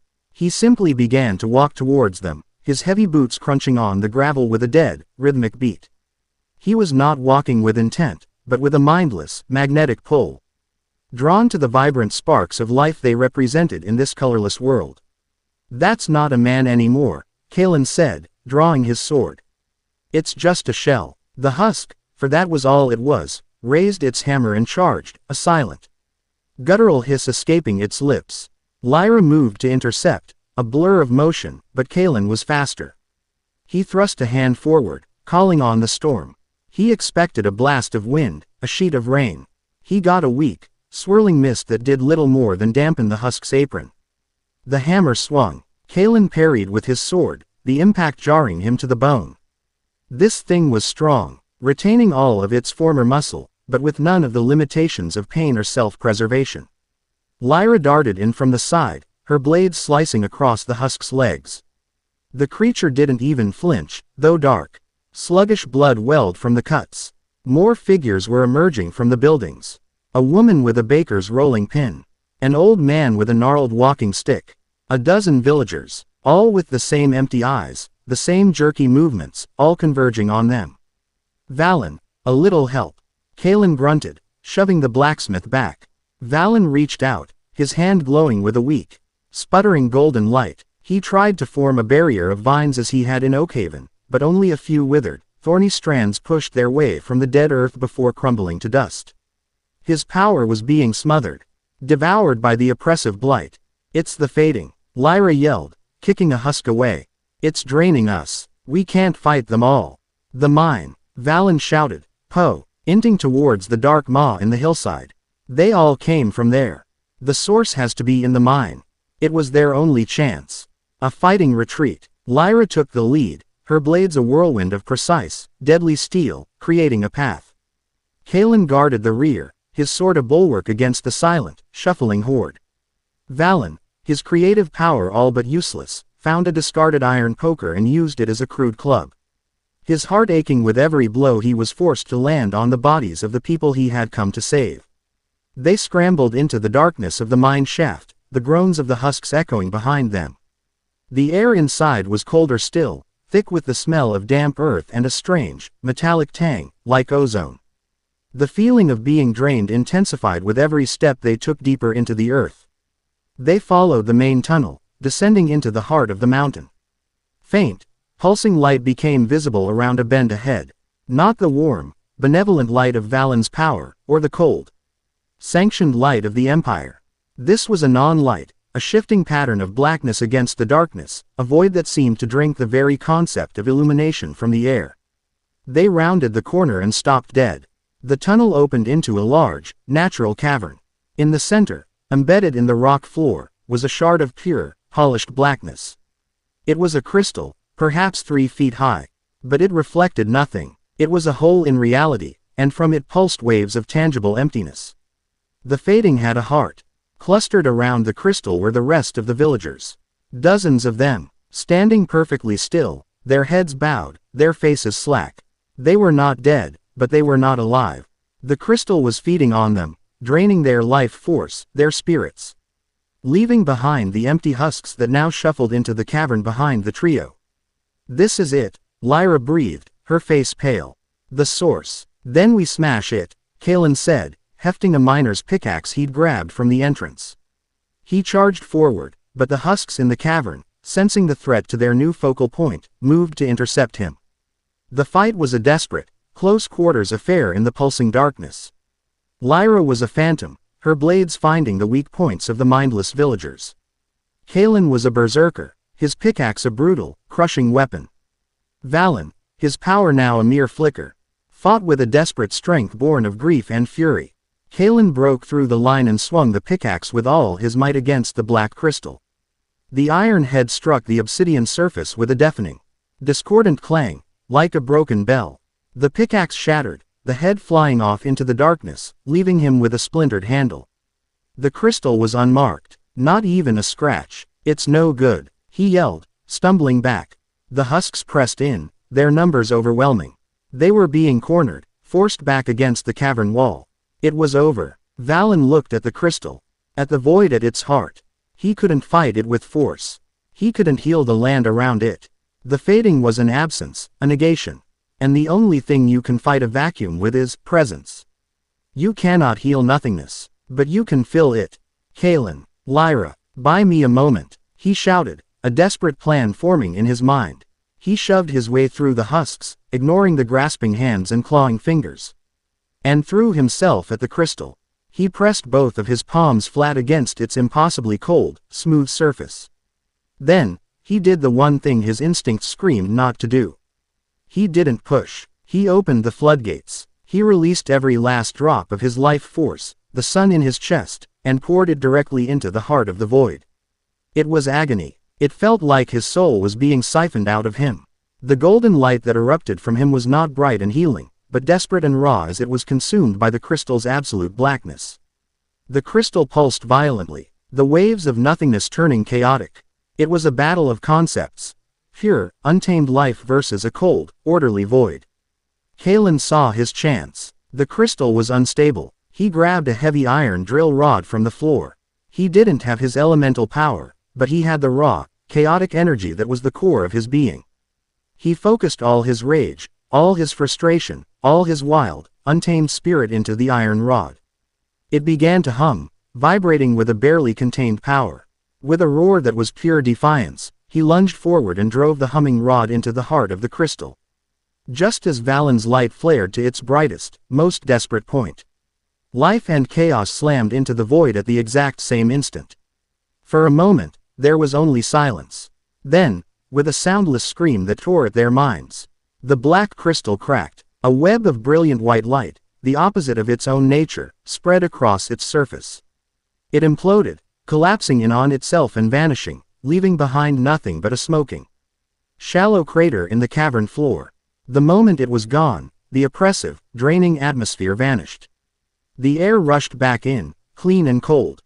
Valen collapsed, gasping, the sun in his chest now just a faint, warm ember. All around the cavern, The husks, their source of animation gone, crumpled to the ground like puppets with their strings cut. They were finally at peace.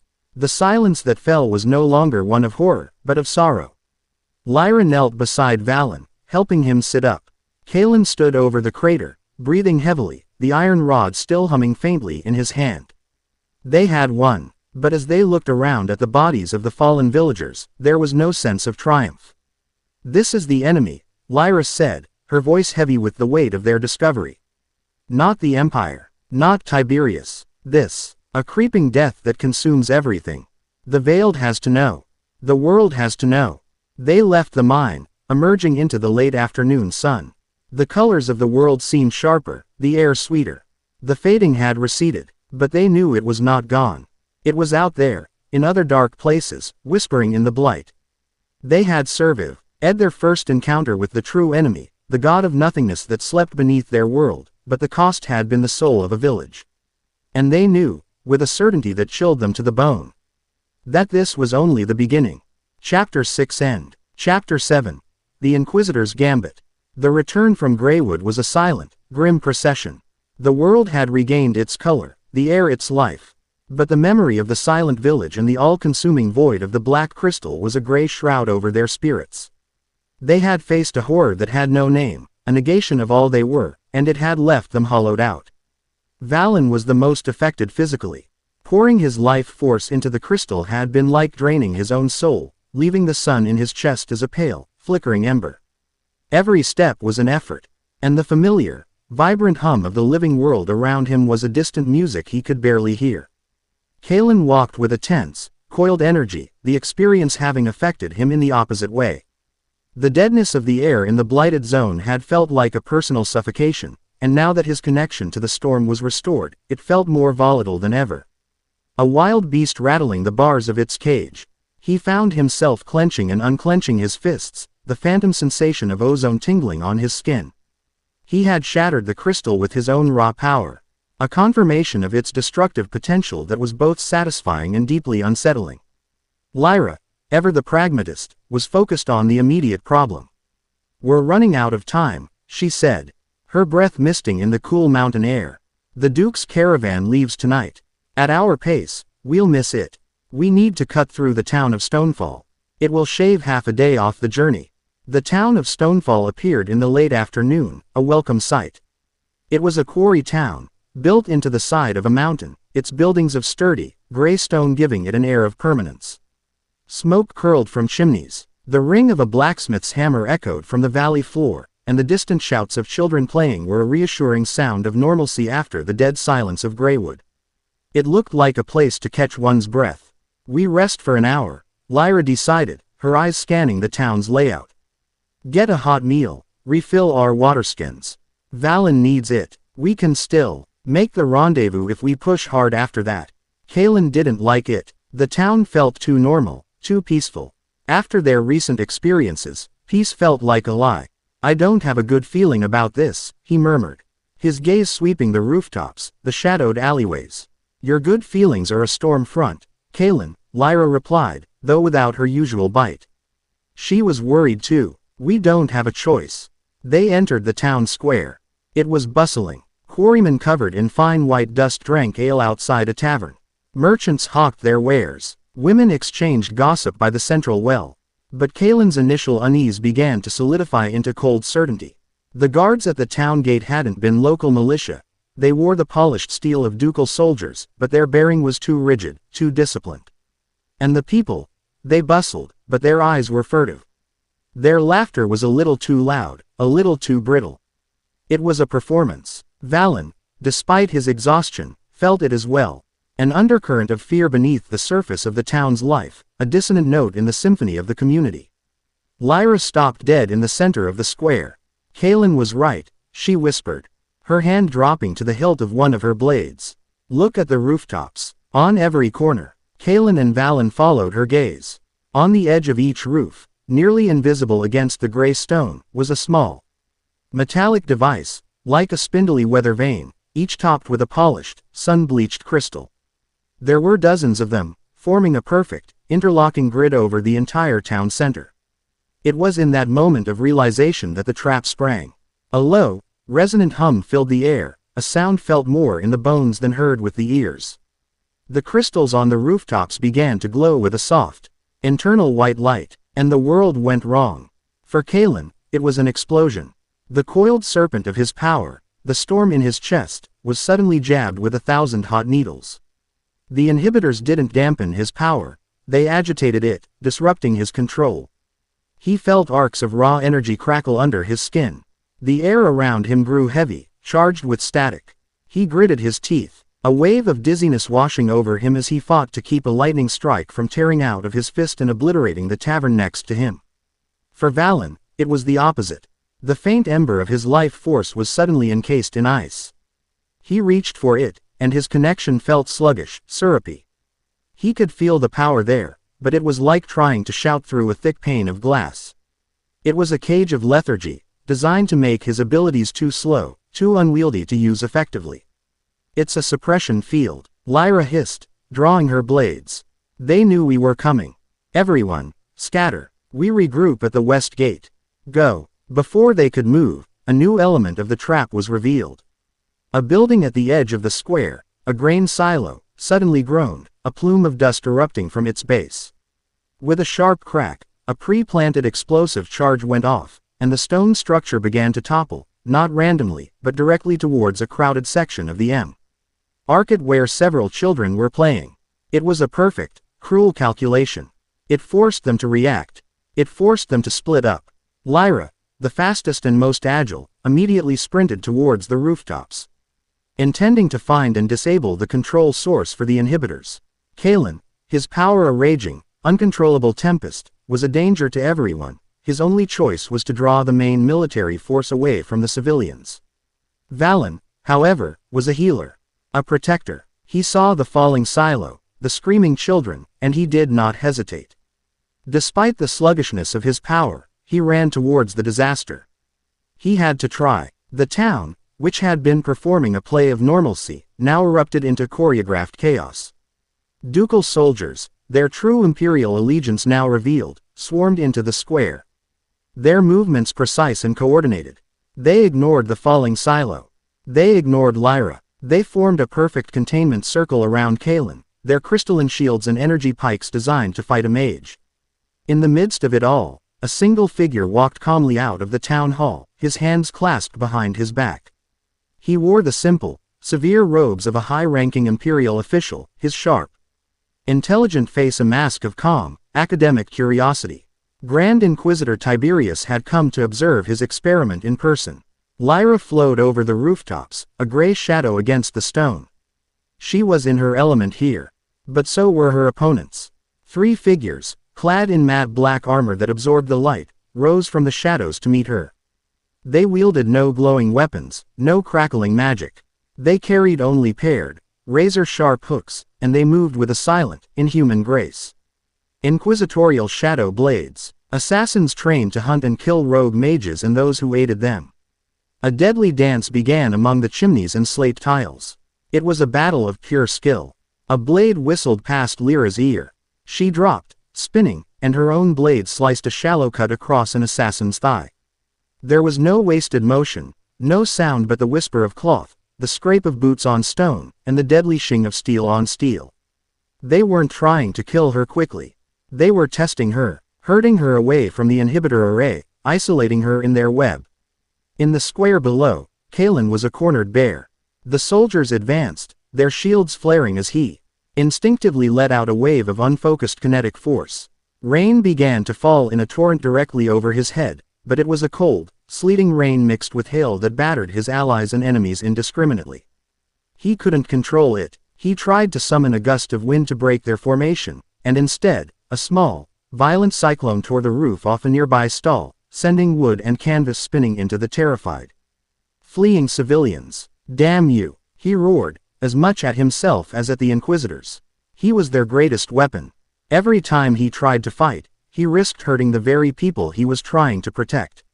He was reduced to using his sword, a simple piece of steel against a dozen energy pikes, while wrestling the hurricane that was trying to tear its way out of his body. He was losing. Valen reached the path of the falling silo. He shoved a child out of the way, his heart pounding. He had seconds. He slammed his palms on the ground, reaching for his power, pushing past the icy lethargy that encased it. He couldn't stop the silo, but maybe he could divert it. He focused on the earth, trying to raise a wall, a ramp of stone. The ground trembled, but only a pathetic mound of dirt and gravel, barely a foot high, rose from the cobblestones. It was useless. The shadow of the falling tower engulfed him. It was over. Then, a voice, calm and resonant, cut through the noise. An impressive display of empathy. Futile, but impressive. The silo stopped. It hung in the air, 10 feet above his head, held in place by a shimmering cage of pure, golden-white imperial light. Valen looked up, stunned, and then turned. Grand Inquisitor Tiberius stood a few feet away, one hand raised, effortlessly containing the thousands of tons of falling stone. "Do not mistake this for an act of mercy," Tiberius said. His eyes as cold and analytical as a physician studying a disease. "These people are assets in this equation. Their deaths would be inefficient. You, however, are the variable I have come to solve." He lowered his hand slowly, and the silo gently settled to the ground, its fall broken. The cage of light dissipated. Tiberius took a step forward. The Golden Saint, a life wielder of remarkable raw power. One whose sole signature is a complete anomaly. It rings like a cracked bell in a silent world. "Tell me, Echo, what world were you meant for?" Valen's blood ran cold. Echo. The word struck him with a terrifying sense of recognition. "I don't know what you're talking about," Valen said, forcing himself to his feet.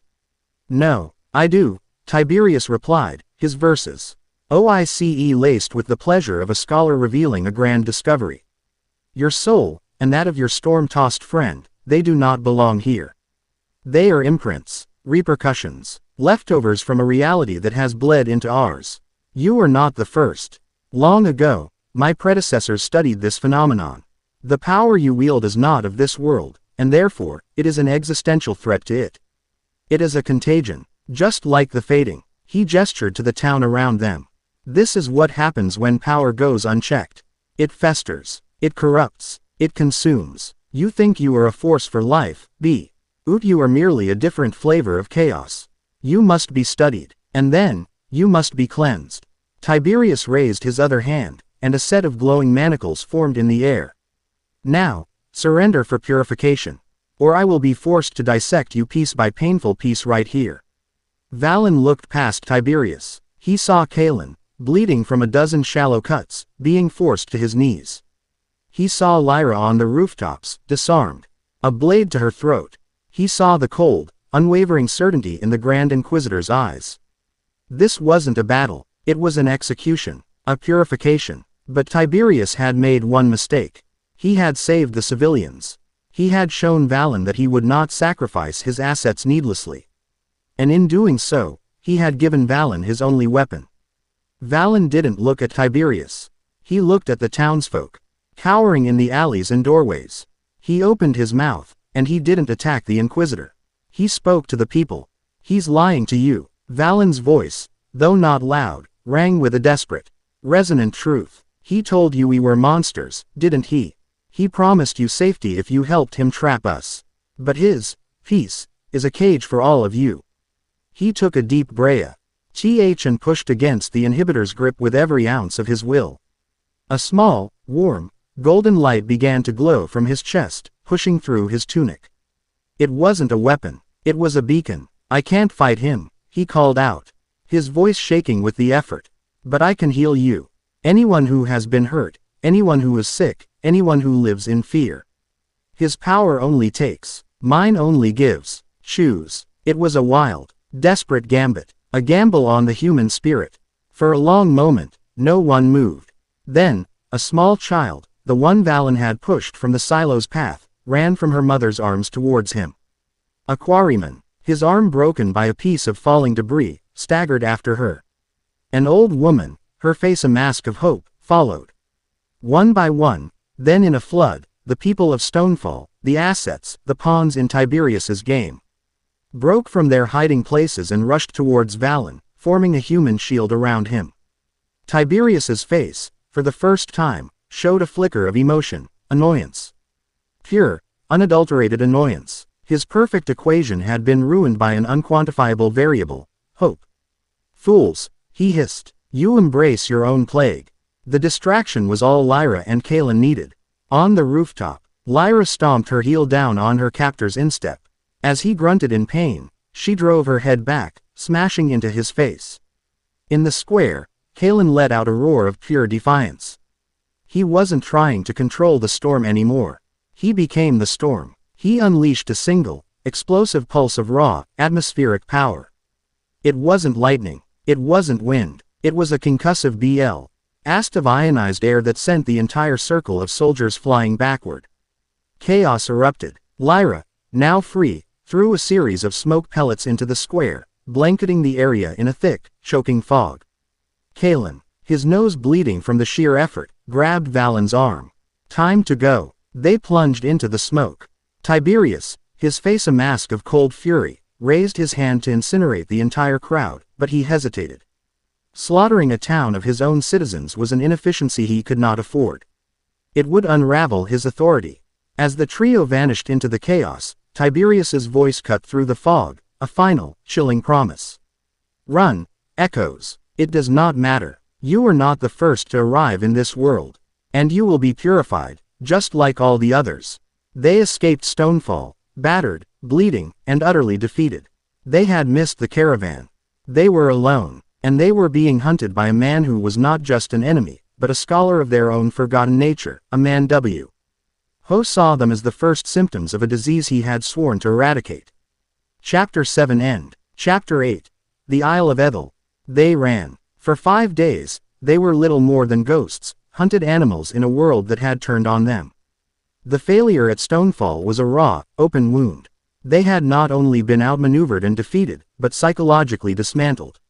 Tiberius hadn't just trapped their bodies. He had laid bare the foundations of their very existence, leaving them with a name, Echoes, that felt more like a curse than an identity. The grand escape Lyra had planned was gone, replaced by a desperate, cross-country flight. They moved by night, navigating by the stars, subsisting on what little food they could scavenge. Valen's exhaustion was a deep, gnawing ache that went beyond the physical. The ember of his power was slowly rekindling, but the confidence to wield it had been shaken. He felt like a fraud, a stolen light in a world that wasn't his. Kalen was a thunderhead, his power restored but volatile, lashing out with the slightest provocation. A tense argument with Lyra over their direction resulted in a sudden, violent downpour that soaked them to the bone, ending the discussion with a shared, miserable silence. He was a weapon without a safety, and the guilt was eating him alive. Lyra was their anchor, but the strain was beginning to show. Her usual crisp efficiency was frayed at the edges. Her plans had failed, her charges had been nearly captured, and their enemy now knew their deepest secret. She was leading them on a path born of desperation, a final, long-shot gamble. On the dawn of the 6th day, they reached the coast. It was a desolate stretch of black sand and jagged rocks, pounded by a relentless, churning gray sea. The air was thick with salt and the screech of gulls. We're here, Lyra said, her voice raw with fatigue. Kalen stared out at the angry waves. Here where? There's nothing but rocks and death out there. Lyra didn't answer. She led them to a narrow, hidden cove where the waves crashed against a sheer cliff face. She consulted a small, leather-bound book, her eyes tracking the tide patterns. The Veiled was founded by survivors, she explained, her voice low. People who learned that the best place to hide is not in a fortress of stone, but behind a barrier of nature. She waited, watching the waves. As the tide reached its lowest point, a specific pattern of swells struck the cliff face. For a fleeting moment, the solid rock seemed to shimmer, the light bending around a section of the wall as if passing through heated air. Now, she commanded, and plunged into the churning, waist-deep water. Kalen hesitated for a split second, then grabbed Valen's arm, pulling the exhausted life wielder with him. They followed Lyra, and as they passed through the shimmering section of the cliff, the world changed. The roar of the sea was instantly silenced, replaced by a gentle lapping of water. The cold, salt-laced wind vanished, and the air grew warm, fragrant with the scent of damp earth and 1,000 unknown blossoms. They stood in a calm, hidden lagoon. Before them, rising from the turquoise water, was an island. It was a riot of impossible life. A jewel of vibrant green wreathed in a soft, permanent mist. Waterfalls cascaded down moss-covered cliffs into crystal-clear pools. Strange, luminous flowers grew in abundance. And the trees were ancient and massive, their branches forming a protective canopy. In the center of the island, a small town was built in harmony with the landscape, its structures of polished wood and living stone woven into the very fabric of the forest. This was Ethel, the sanctuary of the Veiled. As they waded ashore, people emerged from the trees to greet them. They were a motley collection of all ages and walks of life, but they all shared one thing: the faint, unmistakable shimmer of innate power. A woman with vines woven into her hair smiled, and a flower bloomed on the branch beside her. A man with calloused hands nodded a greeting, and the forge fire in the smithy behind him flared in welcome. There was no fear in their eyes. No need to hide. Kalen stood frozen, dripping and disarmed. Not by a weapon, but by the sheer, unadulterated peace of the place. He had expected a hidden fortress, a military encampment. This was a home. He watched as a young girl, no older than 10, sat by the shore.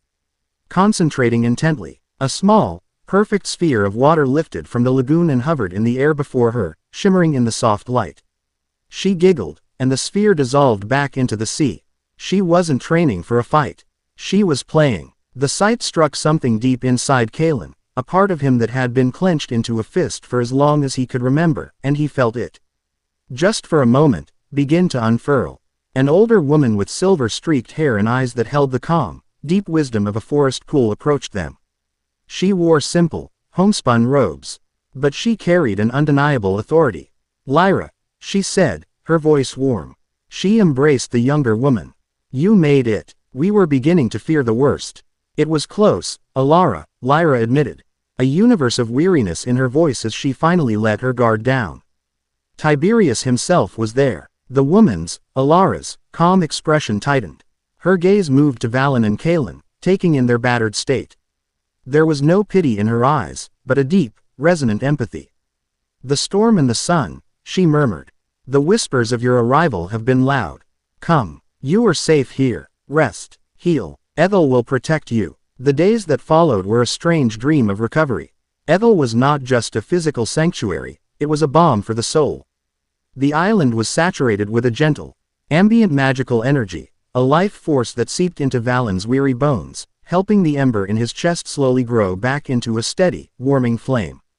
He found his place in the infirmary, a quiet building near one of the waterfalls where the air was always clean and cool. He didn't need to perform grand miracles.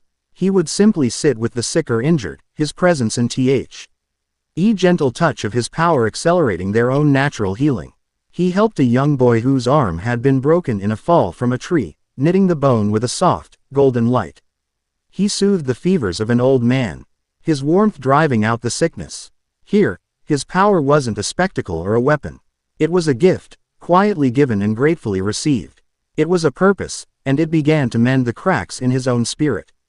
He became a mentor to the younger anomalies, the ones whose powers were just beginning to manifest. He taught the girl who played with water how to shape it, not just lift it. He showed a boy whose hands sparked with uncontrollable fire how to focus it into a steady, useful flame for a lamp. He wasn't teaching them to fight. He was teaching them to live with the part of themselves the world had told them to fear. Kalen, on the other hand, resisted the peace. He spent the first 2 days in a self-imposed exile, pacing the black sand beaches of the lagoon, the storm inside him still too raw, too close to the surface. He felt like a disease, a walking disaster that would inevitably bring ruin to this perfect, fragile place.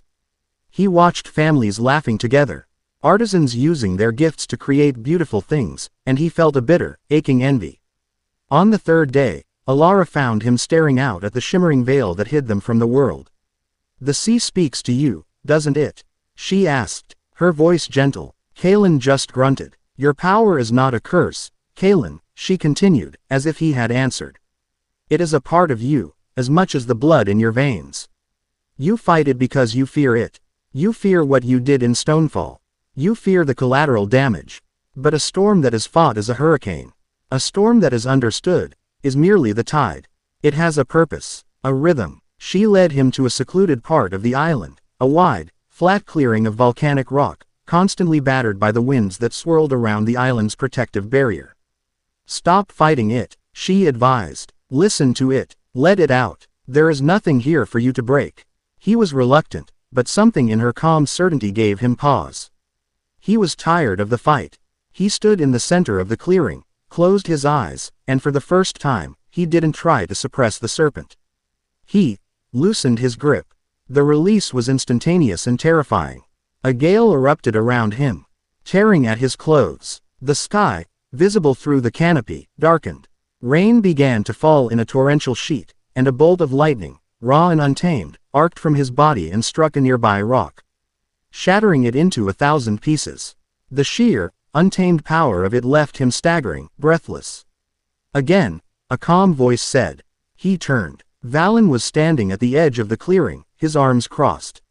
There was no fear on his face, only an intense, analytical focus.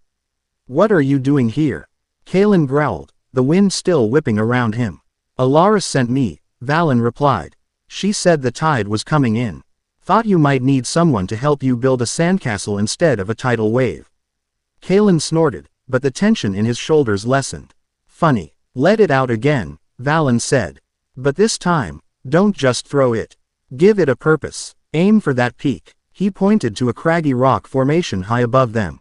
For hours, they worked. It was a strange partnership. Kalen would unleash his raw, chaotic power, and Valen, his own energy now steady and calm, would act as a container, a guide. When Kalen's lightning threatened to strike the forest, Valen would raise a hand.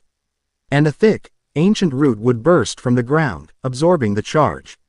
When Kalen's gale became a cyclone, Valen would encourage the trees to bend, not break.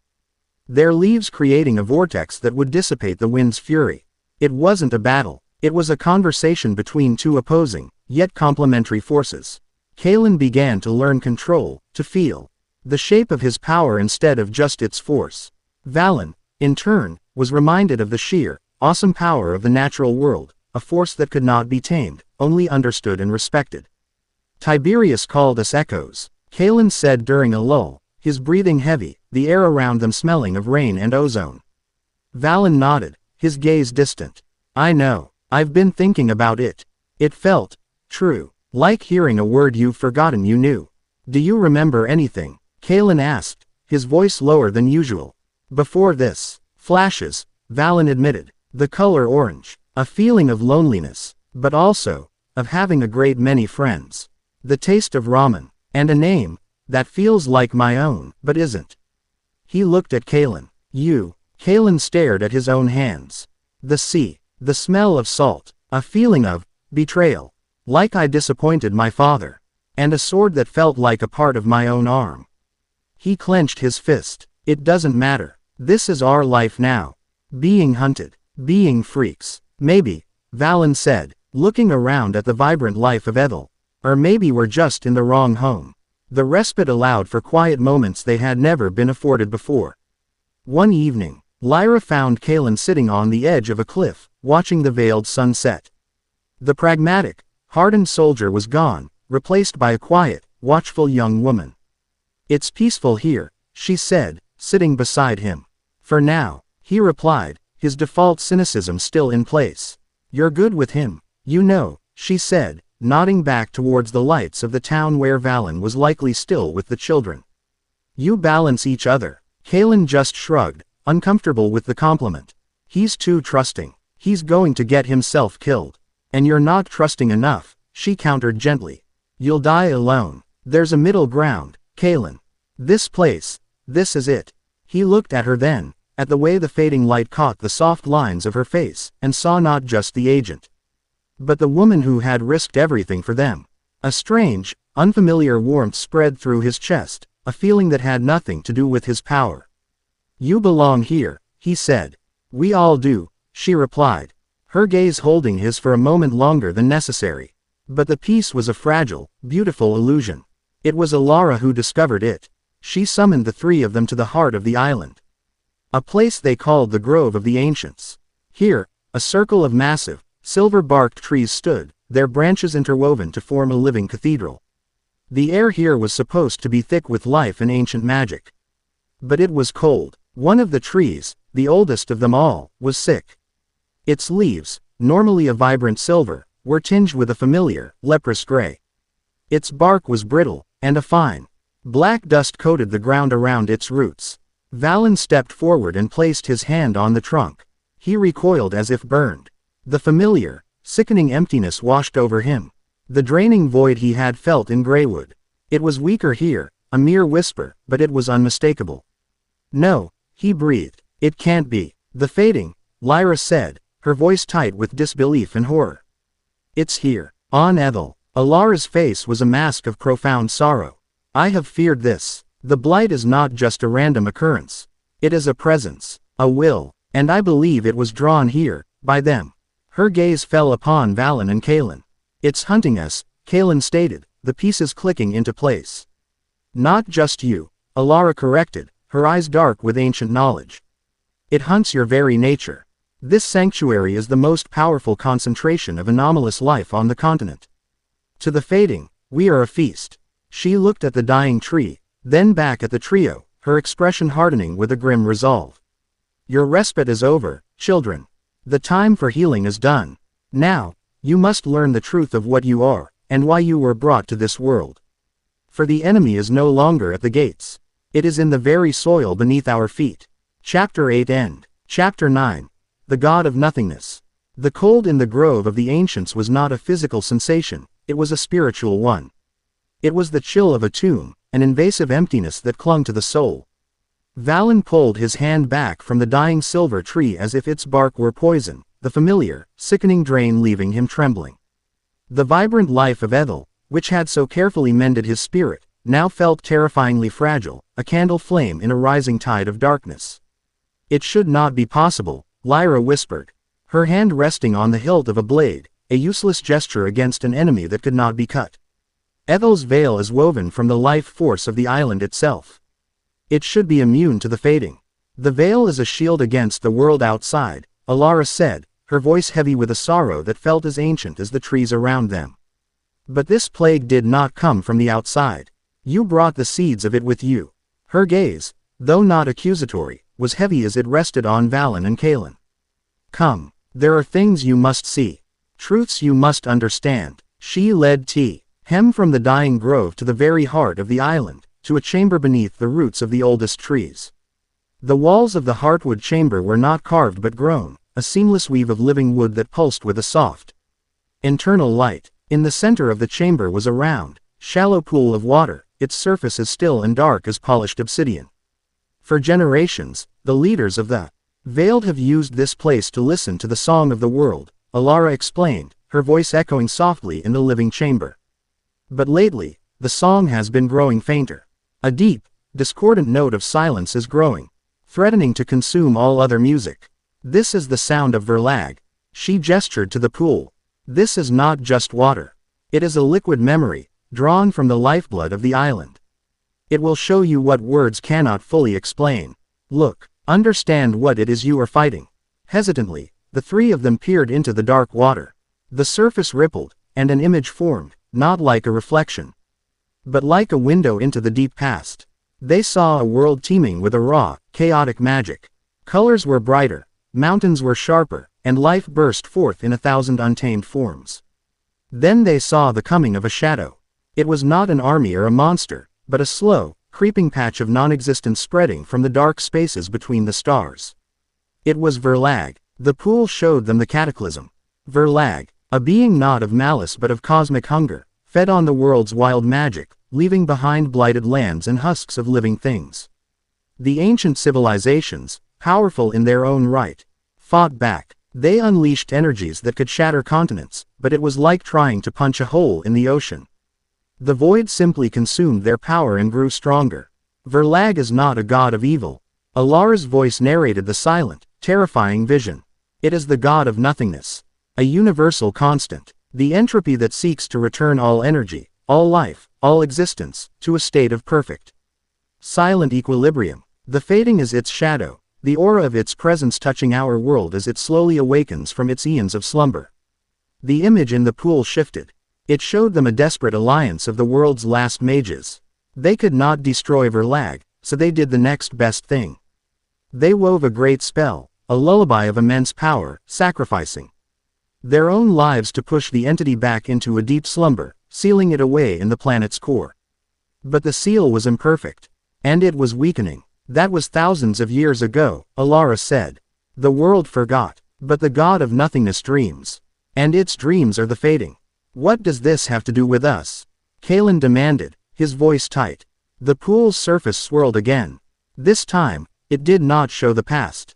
It showed two brilliant, distinct points of light tearing through the fabric of reality, leaving their own worlds and streaking like comets into this one. One was a blazing, golden sun. The other was a swirling, sea-green tempest. Tiberius called you echoes, Alara said softly. He is more right than he knows. You are souls from outside this world's great cycle of life and death. You are true anomalies. Your souls resonate at a different frequency from everything else in this reality. That is why your power is so raw, so potent. It is also why Verlag is drawn to you. You are a new, strange flavor of energy it has never tasted. You are the ringing bell that is waking the slumbering god. Valen felt a dizzying sense of vertigo. He was not just an orphan, not just a healer. He was an alien soul, a cosmic mistake whose very presence was endangering the world he had come to love. Then, we are the cause, he said, his voice barely a whisper. You are the cause, and you are the cure. Alara countered, her gaze hardening. Because you are from the outside, the fundamental rules of this world do not fully apply to you. Verlag's power is to return all things of this world to nothing. You are not entirely of this world. You are the only two beings who can touch the void and not be instantly consumed. You are this world's only antibody against the plague. A heavy silence filled the chamber. Lyra was the first to break it, her mind already working through the strategic implications. What do they need to do? This was it, the moral dilemma, the impossible choice. Your current identities, Valen, Kalen, they are a thin shell, a new consciousness formed around an ancient, powerful core, Alara explained. To fight Verlag, you will need more than the echoes of your power. You will need the full force of your original souls.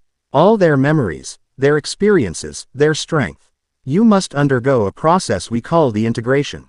You must open the door to your past lives and allow them to merge with your present selves. So we get a power-up, Kalen said, his cynicism a familiar shield. What's the catch? The catch, Alara said, her eyes filled with a deep sorrow. Is that your past lives were immense. They were heroes, warriors, legends of a scale this world has not seen. Their personalities, their wills, are incredibly strong. The Valen and Kalen that you are now might not survive the merging. You would have their power, but your consciousness, your sense of self, could be completely submerged. A drop of rain returning to the ocean. You would, in essence, cease to be. The weight of her words crushed the air from the room. It was not a choice between life and death. It was a choice between oblivion and a different kind of oblivion. Remain themselves and watch the world be consumed, or sacrifice themselves for a power that would wear their faces but not be them. No, Kalen said immediately, his voice a low growl. He looked at Valen, then at Lyra. Absolutely not. There's another way. There has to be. He had just found a place, a purpose, people who saw him as more than a monster. He would not be erased. Valen was silent, his face a mask of turmoil. He looked at his hands, the hands that had healed the sick and made the earth bloom. Was all of that just a prelude to his own erasure? Could he condemn this world, condemn Ethel, to save a self he had only just begun to understand? Before he could answer, a piercing, high-pitched alarm shrieked through the chamber, a sound that tore at the senses. Red Lee, GHT pulsed from the glowing wood of the walls. The veil, Alara gasped, her face paling. It's being breached. They raced from the chamber, emerging into a scene of chaos. The gentle mist that surrounded the island was churning, boiling away under an invisible assault. The ambient magic of Ethel was flickering like a dying candle. The air grew cold, and the vibrant colors of the island seemed to dim. As if a gray filter had been dropped over the world. The fading was here, not as a whisper, but as a roar. How? Lyra demanded, her blades already in her hands. No ship could pass the veil. It's not a ship, Kalen said. his eyes wide as he stared up at the sky. High above, a small, dark object hovered, a speck against the clouds. It was an Imperial Inquisitor's sky skiff, but modified, bristling with crystalline arrays that pulsed with a sickening, black light. Tiberius, Valen breathed. On the deck of the skiff, Grand Inquisitor Tiberius stood, watching the island's defenses crumble through a scrying glass. Remarkable, he said to the grim-faced captain of Squad Helios beside him. The tracer I placed on the Echo's life signature during our encounter in Stonefall led us right to them. A subtle resonance, almost impossible to detect. He gestured to the humming device at the center of the skiff, a larger, more powerful version of the crystal from Greywood, reverse-engineered and amplified. And my fading resonator is performing even better than anticipated. It does not break the island's shield, it starves it. It drains the very magic that powers it. Soon, the veil will collapse, and all the anomalies on that island will be as helpless as newborns. His plan was brilliant. He wasn't laying siege to Ethel. He was poisoning its heart. The choice Valen and Kalen faced was no longer a philosophical debate. It was an immediate, brutal reality. He's using the fading as a weapon. Lyra shouted over the rising alarm. He's going to drain the whole island.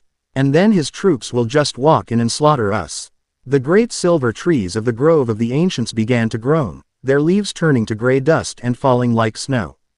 The luminous flowers of Ethel flickered and died. The magic of the veiled was guttering out. Tiberius, however, had made the same mistake every tyrant makes. He believed he could control a power far greater than himself.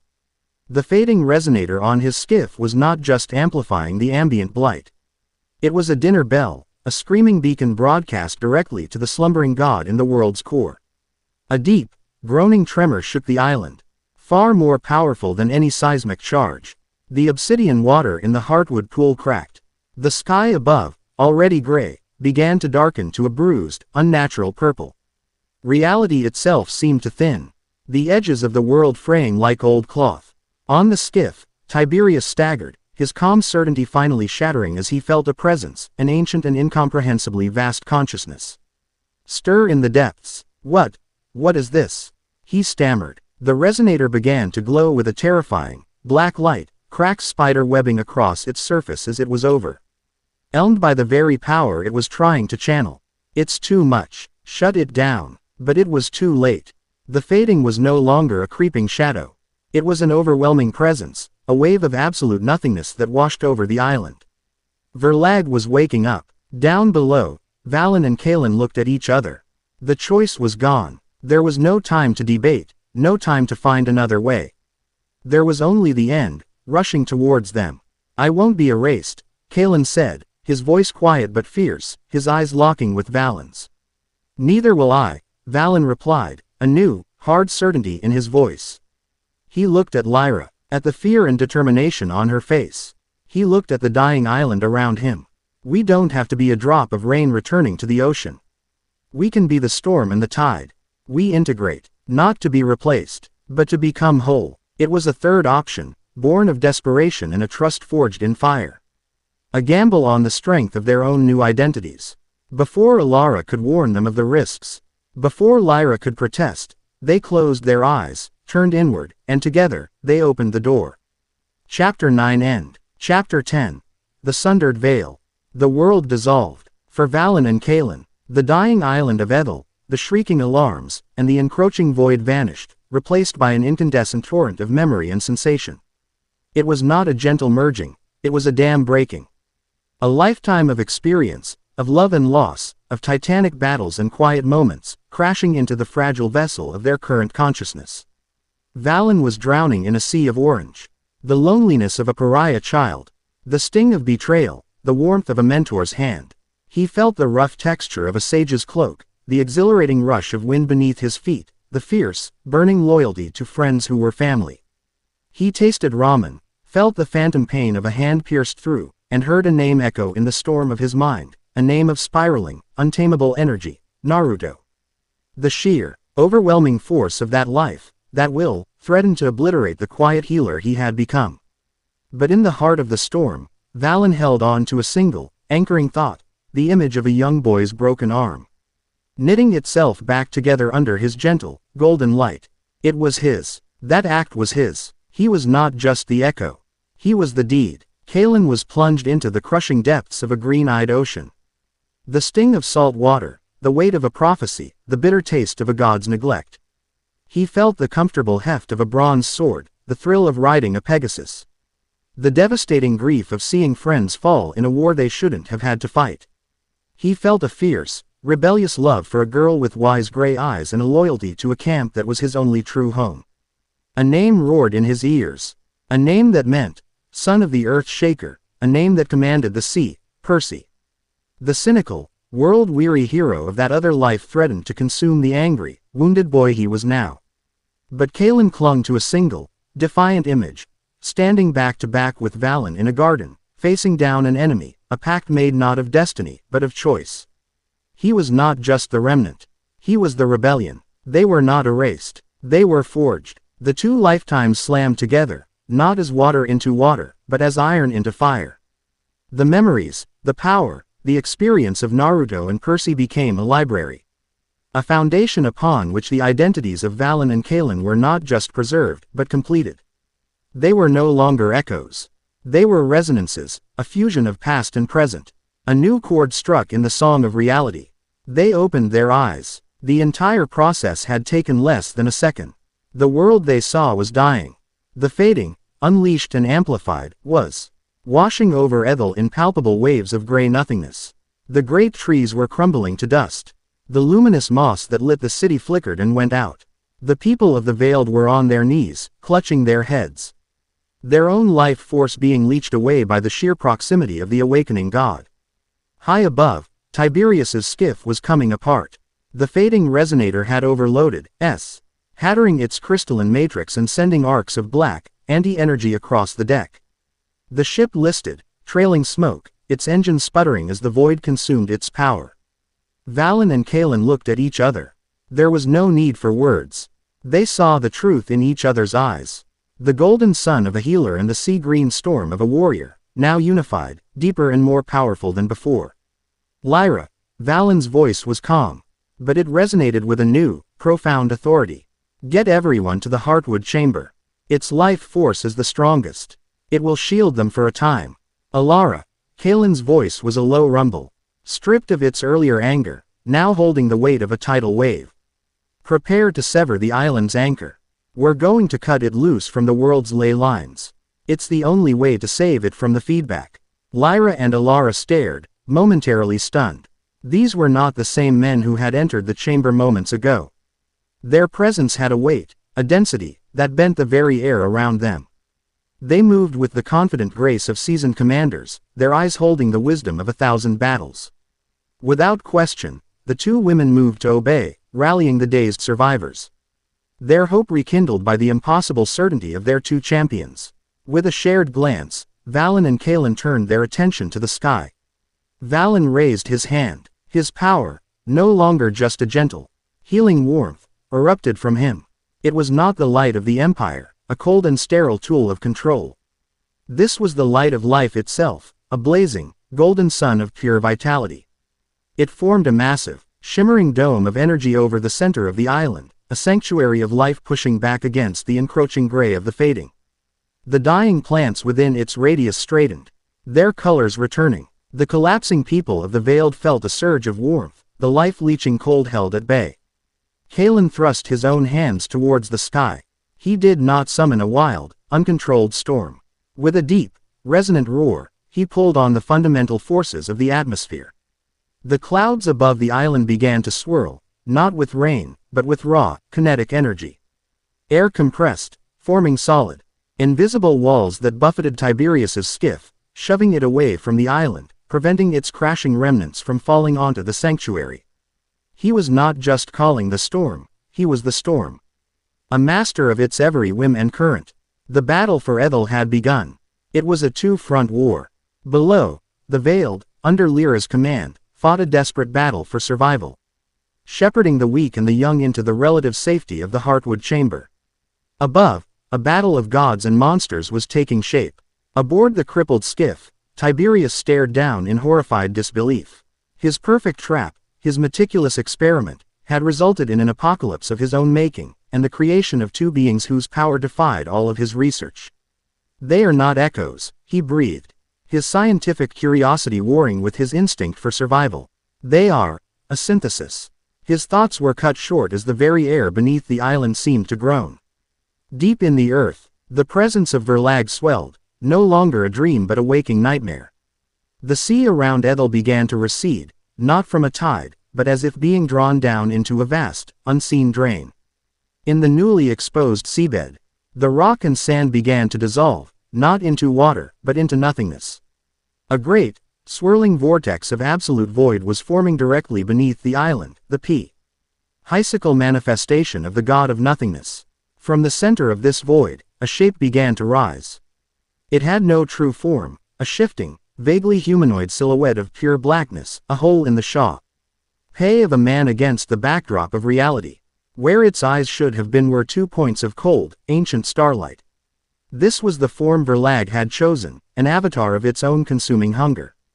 It looked up, past the island, past the crippled skiff, its gaze fixing on Valen and Kalen, the two anomalous sparks of energy that had disturbed its slumber.